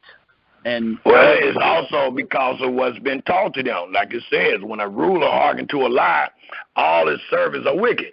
And those were servants of men that that hearkened to a lie or that was wrong in their translation or their interpretation. So that's why you get all these brothers and sisters mixing Genesis 15 with Deuteronomy 28. But we want to thank you, brother, for the research you did, and I just wanted y'all to see that we already knew about ships. It wasn't something foreign to us. I just showed you that King Solomon had a navy of ships and people that knew the sea. So we knew about ships way before the Atlantic slave trade. And I also wanted you to know that according to the Atlantic slave trade, we were not taken from the land of Israel. There is no history to this date that tells anyone that you was taken from the land of Israel 400 years ago. I said 400 years ago, not 2,000 years ago, 400 years ago. Because if you look up 400 years ago, you're going to find that you were not in the land of Israel. You was already scattered, and you just came out. Hold on. And you just came out of a 350-year captivity, which was known as the Arabic captivity. So I know you were not in Israel when you got on the Atlantic slave ship. I know that. The Arabs were the ones that helped get you scattered. I don't care who helped to get us scattered. I'm proving the point that we wasn't in the land of Israel. No, we wasn't. We wasn't. So Deuteronomy 28 will not go with this captivity. It really wouldn't. And I'm gonna say it's about 96 other verses. Just to end my part on it, 96 or so, almost 100 additional verses on where ship is mentioned. And and tell your brother and sister, all they got to do is go into a Hebrew concordance, and they can find every one of those verses. That's all you got to do. Go into a Hebrew concordance, look under ships, and you will find every word, every verse where ship is mentioned. That's all you got to do. Yes. Okay, can I ask a question, Elder? Yes, ma'am. How come you say because we weren't in Israel at the time we came over on ships that Deuteronomy 28 could not be talking about this when it never said that we had to go in the ships from Israel? And also you said because Hold that one, and let me deal with the first one. Let me deal with the first one. Well, the first one, we know that you're supposed to be in Israel, or that's where Israel is supposed to be taken from, because of what it says at the beginning of Deuteronomy, the 28th chapter. The first 14 verses tells Israel about the blessings that they will receive in their land if they are obedient to all that Yahweh said. Then the 15th verse to the 68th verse tells us about the curses that our fathers would endure if they were disobedient in the land. So the punishment came by way of what you did in the land. Right, but so you would have been in the land. You would have been in the land messing up for those curses to befall you. So like we read in 2 Chronicles, when it wasn't no more remedy, when the Almighty was fed up, then these things would have happened. So where would you have been? Wouldn't you been in the land? Yeah. Not necessarily. The execution of it, I mean, they're just like we're still under the curses. I mean, the execution of what happened is ongoing. Basically, those things have been happening since we got rooted out of the land, even before that. Let me say it like this, then, sister, based on what you just said. These things are still happening. Are we still being put on ships and being brought someplace? Some of us are, yes. Who? You mean Israel? Israel is still being brought to certain lands and put under captivity and all that today? I thought the ships, half the people can't even find their own ships. You mean is there ships in the sea right now bringing blacks to America? Not to America, but I mean maybe to America, but to all throughout the four corners of the earth. Yeah, I did read an article on that. That's the hold on. Hold that comment, please. Let me get back to my sister. It tells us in Deuteronomy, the 28th chapter, that these curses is going to befall you from your land. The curses starts in your land. It tells us if you start at the 15th verse, all the way to around the 40th verse, all deals with the land. Then the Almighty said, well, if you don't learn by that, then I will bring this on you even more. Then it talk about more diseases. Then it talk about scattering you. So this scatter, getting on that ship, based on that chapter and verse, started in the land. So it didn't start any other place, and that's what we're talking about. You're saying, well, why couldn't it start after the 350 years with the Arabs? Because you wouldn't have been in your land, and you would have just endured 350 years.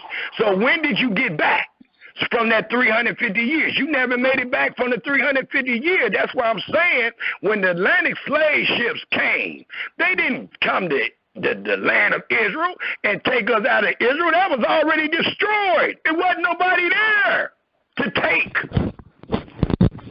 So that's my point. I'm just stating. I ain't stating where we was taken from. I'm stating that we wasn't taken from the land of Israel. We that find ourselves in America, according to the story of the Atlantic slave trade, it did not come. These people did not come from the land of Israel, but throughout the west coast of Africa. Yep, and I agree with that, but I don't. I mean, I agree with we wasn't taken directly from Israel, but I still don't see how that disqualifies it from being a part of Deuteronomy 28:68. Because you were not taken from your land. Deuteronomy 28 talk about being taken from your land. That's what it talks about. It don't talk about be taken from another land, sent somewhere. If it say that, then I got to go with that. It don't say that nowhere in Deuteronomy 28 that you will be taken from another land, sent to some other land by way of ships. It don't say that.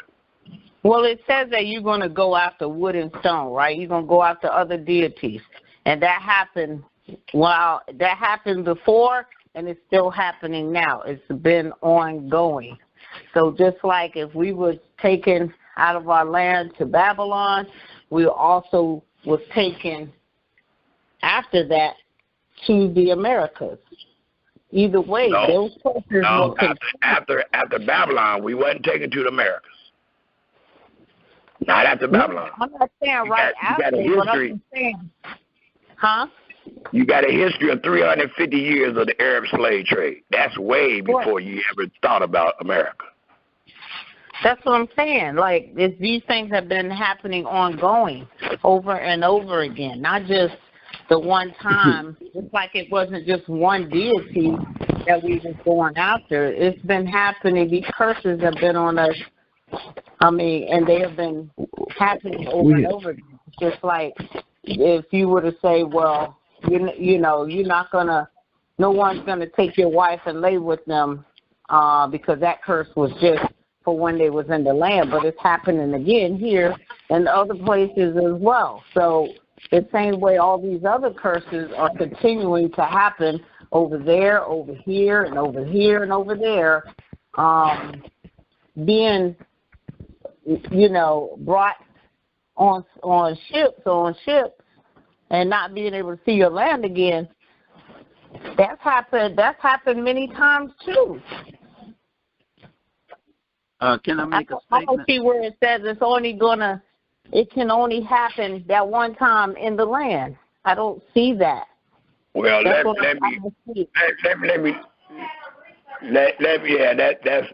a good point. My wife just told me, won't you let her do a research? And that's what I'm going to ask you. Do some research on that.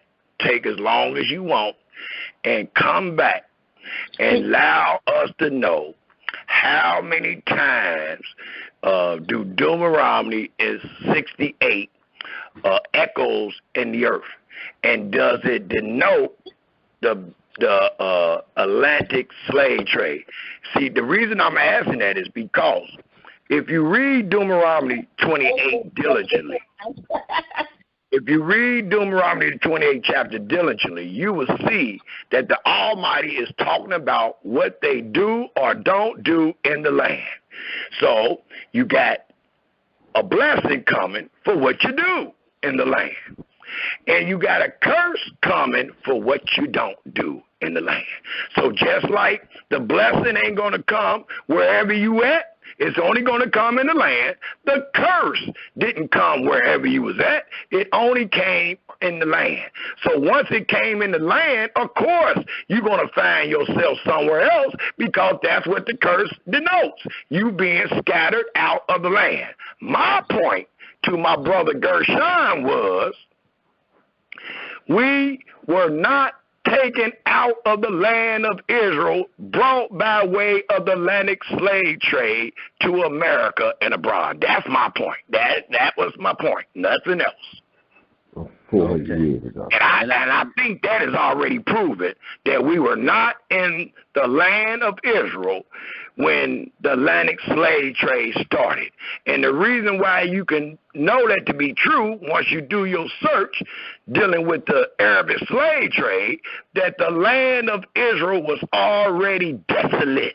Wasn't nobody living in there. Wasn't no houses and all that set up. It was like already destroyed. Yeah, it was like fire and brimstone. It wasn't nothing. It was just like desert type of land. And the people supposed to look at that land and say, what happened to this land? And they supposed to say, well, that people that used to live here forsook their creator, so the Almighty brought all these curses upon them people in this land. So 350 years before the Atlantic slave trade, there was not a nation of Israel. And I've been asking this for years because I got something else under my sleeve. I can prove that we have been out of the land for over 2,000 years. We thinking 400. We've been out of the land of Israel for over 2,000 years. So in your research, find out how long or when was the last time any people of the Israelites in their land. And I guarantee it be for at least 2,000 years. And may I just interject this verse? Not a verse, but this here, and then I'm done. And I'm going to start with Deuteronomy 28, but I'm going to start right after 62. So I'm going to include 62. And listen to what it's saying very closely. And ye shall be left few in number, whereas ye were as the stars of heaven for multitude, because thou wouldest not obey the voice of thy Elohim, Yahweh.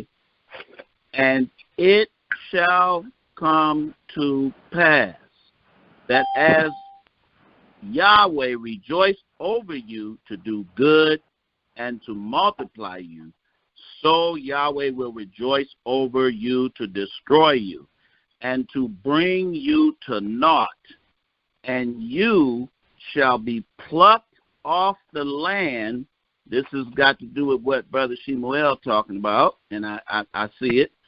Plucked off the land whither thou goest to possess it. So he's talking about the land we went to, our forefathers went to possess. Absolutely. Now, absolutely. And now this is where it turns. It says, and Yahweh shall scatter you at this time out of Israel, thee among all people, from the one end of the earth even unto the other. And there you shall serve other gods, which neither you nor your fathers have known, even wood and stone. Now here's this, watch this. And among these nations, now you are already off the land, and it says, and among these nations shalt thou find no ease, neither shall the sole of your foot have rest. Now the research that I've done showed me that Israel was living all in Europe. in the millions, and they got shipped. Many of their children got shipped to Africa. And it says here, and among these nations shalt you find no ease, neither shall the sole of your foot have rest.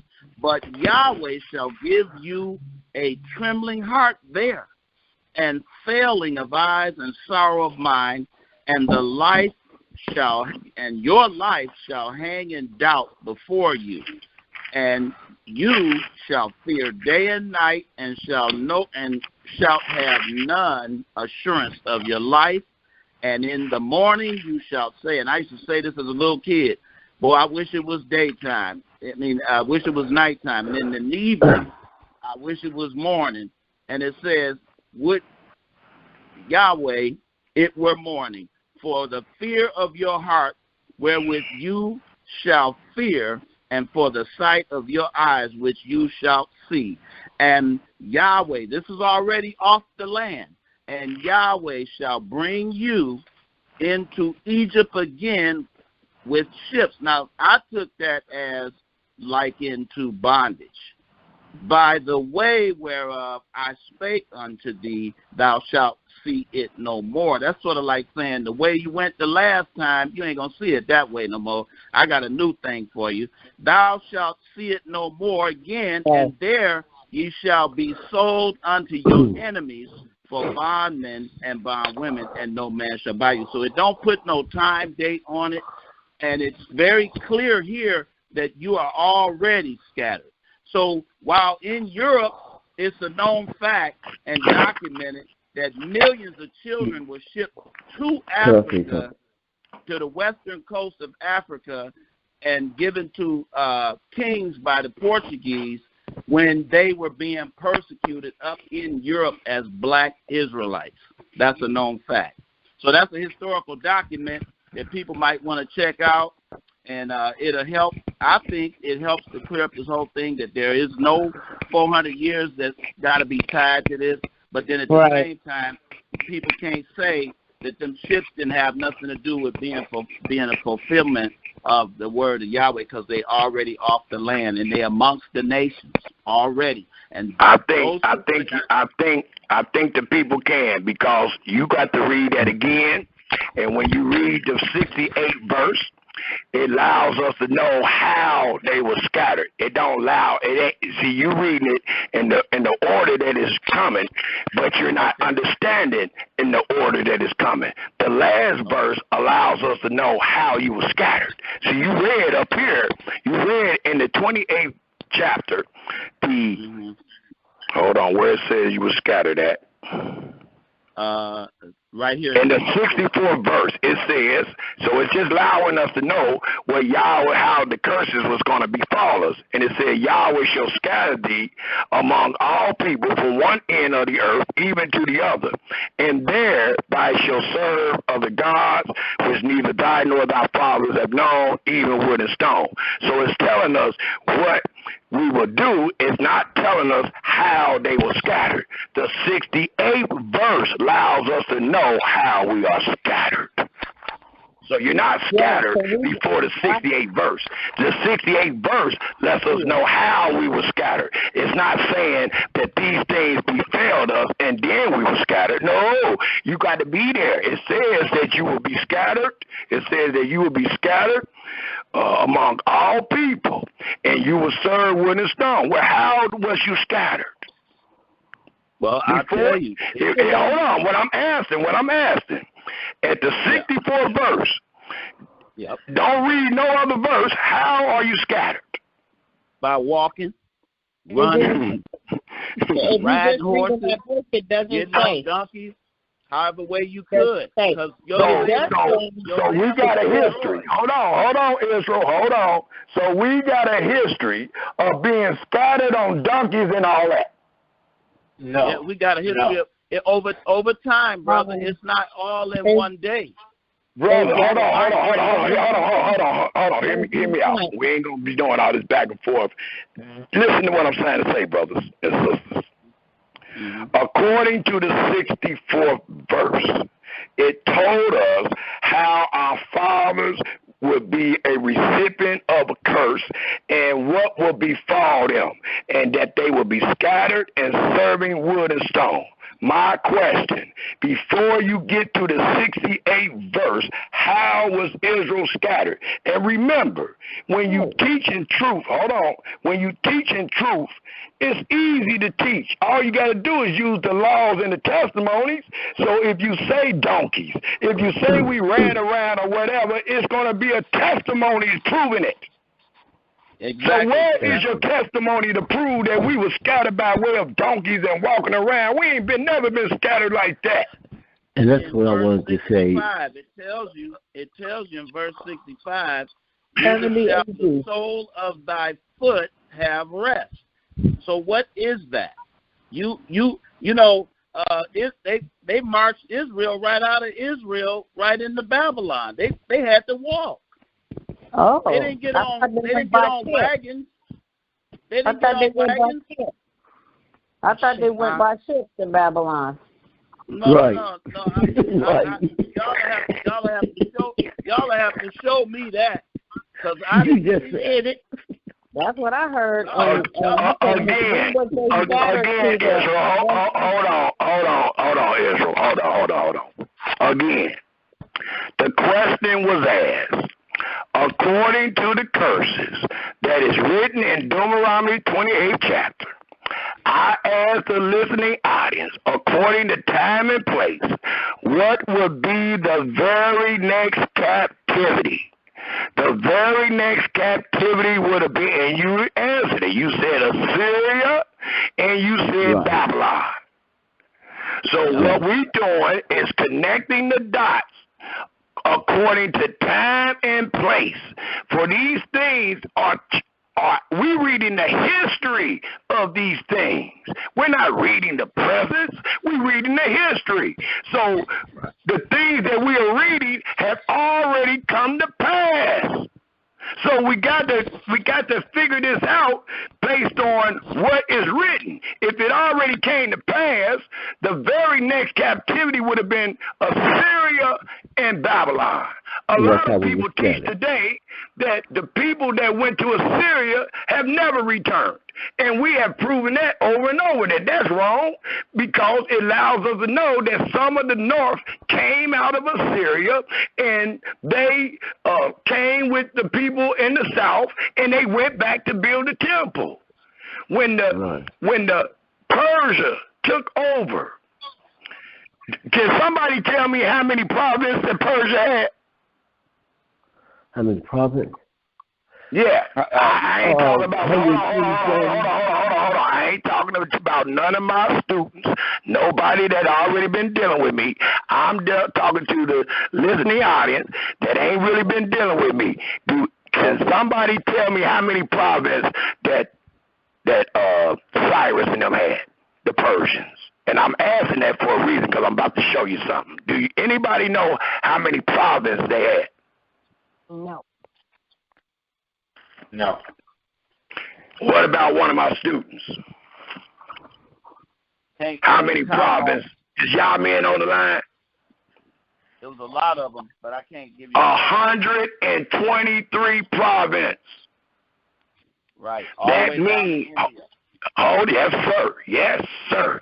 And Cyrus let the people know that Yahweh gave me this. I'm ruling almost the whole earth. So if I'm ruling the whole earth, you think I can't let the people go that's in Assyria? I rule the earth now. That's how you got away from Babylon, because he gave me the power to let you go. So a lot of people don't even know that many people of Assyria came back. They teach that they are lost. They ain't no more lost than Yehuda and Benjamin and Levi. We all are lost. But my point that I was trying to bring forth is that according to the curse, it's dealing with time and place and these events.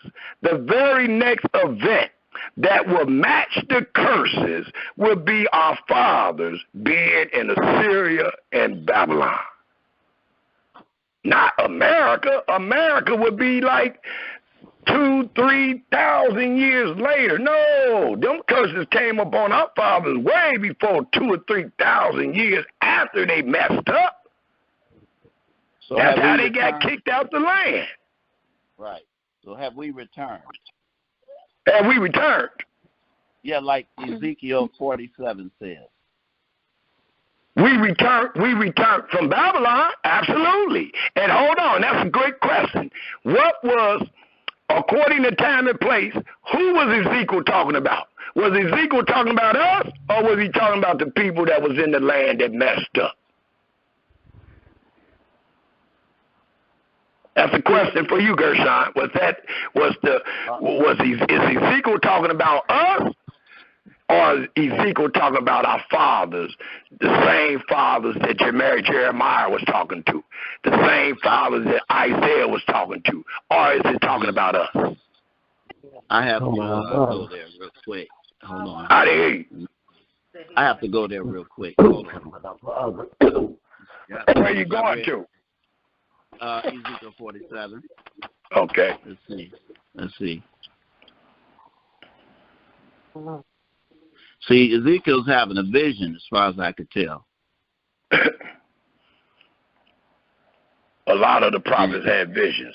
But my point is, in that vision, is he talking about us, or is he talking about our fathers that actually did what? It's easy to know. You can go to chapter 8, where the Almighty showed Ezekiel the vision and says, "Do you see what they do in my house? Well, it can't be here. Do you see what they do this? Right. You see how they serving this God? You see how they serving the stars and the moon? It's talking about our fathers, not us." I'm going to answer your question. The reason why I was going to call you and ask you about this, but the reason why I bring this up in this discussion is because when you go to the very last verse, even just before the very last verse, very second to the last verse, well, actually, I'm going to read them real quick. So, 21, so shall ye divide this land unto you according to the tribes of Israel.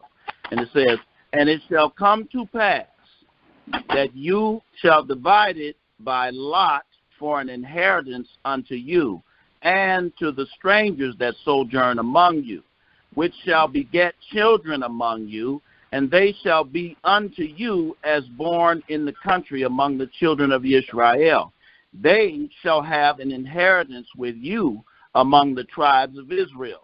And it shall come to pass that in what tribes the stranger sojourneth, there shall you give him his inheritance, saith Yahweh, Elohim. So that ain't ever happened. That is reminiscent of what was told our fathers in the beginning. There's one law to Israel, and the one law to the stranger that sojourn among us. That has always been told us. And when we came out of captivity, those things was given back to everybody based on the genealogy. If they did not have the genealogy, then they was polluted from the holy things. But the land and all that was still given back. I didn't get to read all that because this presentation was long, but I could have easily showed when we came out of Babylon that the children of Israel started to receive their inheritance or their dwellings from which they already had, and the strangers that sojourn among them. See, the stranger don't get nothing like they own separate thing. Their thing is in the mix of the families that they sojourn with.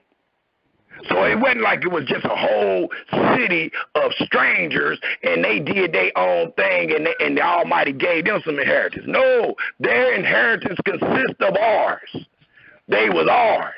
And a stranger is one that is born in our house and bought with our money. We own that. So they was a recipient of our inheritance. That's what you read, my brother. Okay. I wanted to when the children of Israel came out of Babylon, they received their dwellings or their inheritance, even the strangers.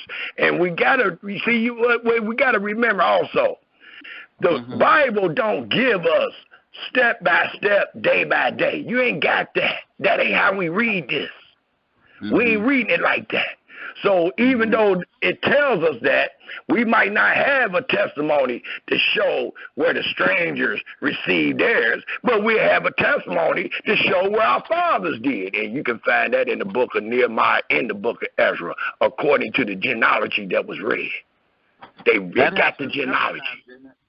Did it happen more than once, though? Didn't that happen more than once? What? Because Israel been on and off with Yahweh for a long, long time. No, I didn't say on and off. When you're dealing with the genealogies, it's talking about coming up out of captivity. So and that's why, and look at the lesson I made called the second Exodus. The second Exodus, a lot of people believe this the second Exodus. Well, the first Exodus was in Egypt. Well, when was the second Exodus? The second Exodus is when they came out of Babylon, because the Almighty said it according to Jeremiah 23. They would no longer say or speak about what I did for them when they came out of Egypt. But they would speak of, because this thing that I'm doing going to be greater. And then where were they coming out of? Babylon, not America. So the second Exodus got to be Babylon. When we come out of America and abroad, that would be the third Exodus. Right. That's what I get out of it too. But and Jeremiah the 23rd chapter says this, Israel. And we're going to close on this note. If you got any other comments or whatever, please bring them up next week, and we'll deal with them. It's because it's 10 o'clock. But I just wanted to state this. It says this. And it's dealing with one of David's sons again. But it tells us 23 in the 7th verse. 23? Jeremiah 23, 7 and 8. And this denotes the second Exodus. It says, therefore, behold, the days come, said Yahweh, that they shall no more say, Yahweh liveth, which brought up the children of Israel out of the land of Egypt, but Yahweh liveth, which brought up and which led the seed of the house of Israel out of the north country, and from all countries whither I have driven them, and they should dwell in their own land. Well, this is the book of Jeremiah. Jeremiah told the people to go in and obey the king and do your thing, and you're going to be a good fig when Yahweh bring you out, and he's going to bring you back into your land. That is Babylon, not America. Jeremiah 23 is not talking about America. He is talking about Babylon, because that's where the people was going to be sent. So my last question is, what prophet prophesied about where we at right now? Bring that up next week. Thank you. We're going to go ahead and end this presentation. Like I said, it is 10:05. Okay. Please don't forget that question. Bring it up next week. And matter of fact, until next week, look it up. Because you're going to be shocked. You're going to be shocked. That's why I said keep trying, because you're going to be shocked. You're going to be shocked to find out how many people done talked about America. You're going to be shocked. Well, no, not about these people living with us today. I'm talking about in biblical. That's what I'm saying. Read, study, and try to find how many prophets talking about America, and you're going to be shocked. That's what I said. Oh, okay.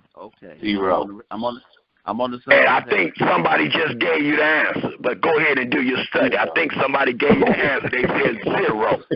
They said zero. They said zero. But search it for yourself. Search it for yourself and see if they wrong. So let me say this. That was the reason for the question. It was a question to verify whether or not I missed anything, because brother, we teach it. Found anything? You're not going to find it, because we're teaching the history of our fathers. We're not teaching present. If we was teaching the present, then you'll find many words about America. We're not teaching present. We're teaching the history of our fathers. And we got to understand that what we're reading history. We ain't reading present. We ain't reading today. Ain't nothing here talking about besides the curses. And a lot of people call them generational curses because it just befalls us. It's not really spoken. It's spoken when it says your son or something like that. But look how many sons it's been. So it ain't no direct word about America. It's going to be the word that was spoken of in the land against our fathers in that very next place, which would have been Babylon. After Babylon, we got records of being in Rome and all that mess. And from there, your history is lost. That's why I can prove that we have been out of our land way longer than 400 years. I'm talking about 1,000 or more. At least. Yeah, I had it about 2,500 myself. Well, 2,500 is a good number, but it lets you know how many 400s can you get out of 25? How many 400s can you get out of 2,500 years? 3. You get at least 4. There you go. There you go. There you go. 4 times. So let's end on that thought. If you got any other thoughts dealing with what we just spoke about, please write them down, do a little studying on them, and then bring it, to me, and we'll see how we can answer these questions. But help me out by doing your own study. Don't just throw questions at me. Just help me out a little bit by doing your own study, and then you'll ask less questions.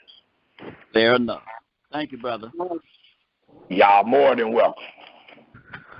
And I'm sorry that I can't continue this on, but it is 10 after 10.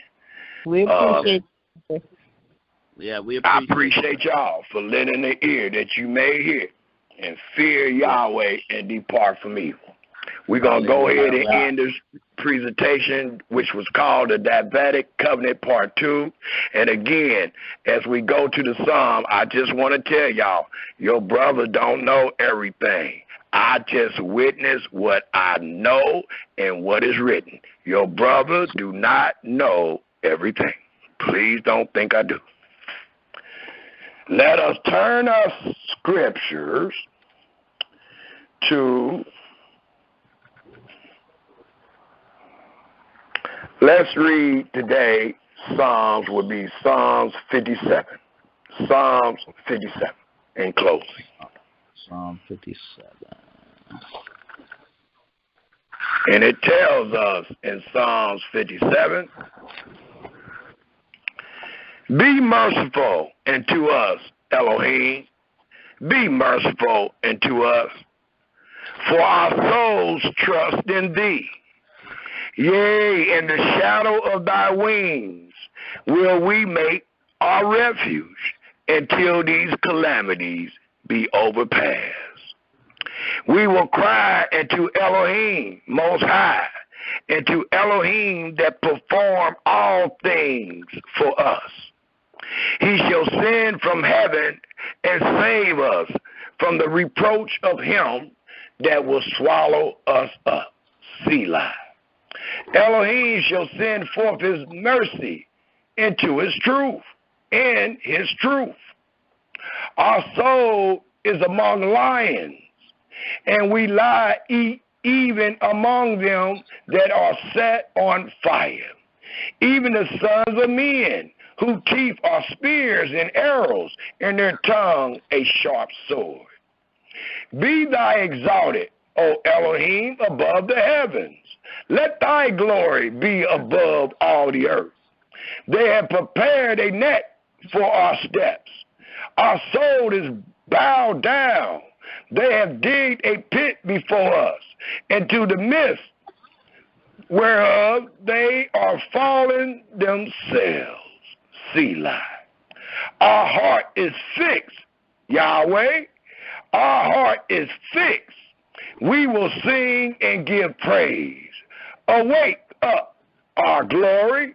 Awake, pastor and harp. We ourselves will awake early. We will praise thee, Yahweh, among the people. We will sing unto thee among the nations. For thy mercy is great, into the heavens, and thy truth into the clouds. Be thy exalted, Yahweh, above the heavens. Let thy glory be above all the earth. Hallelujah, hallelujah, hallelujah, and shalom, Israel. Praise Yah. Hallelujah. Hallelujah. Praise Yahweh. Hallelujah, Yahweh. Everybody take The sons of David will sit upon the throne. Hallelujah. Hallelujah. Sister Deborah, do you still sell those soaps? Oh, yes. We're getting ready to open a second store up next week. Okay. What's your website number or Bahashim.com. So, wait a minute. How you say it? Bahashim.com. Bahashim. How do you spell that? BAHASHEM.com. BM like or did you say? Oh no, you said EM. E like Edward. M. Right. Yes. EM. Bahashim. Yeah. Bahashim.com. Correct. Okay. Yes. Got it. Thank you. I've been meaning to ask you. I told you and your husband I was gonna, check it out. So I've been meaning to ask you. This is Brother Gershon. All right. Okay. Appreciate you. All right. Everyone. Shalom. Shalom. Shalom. Shalom.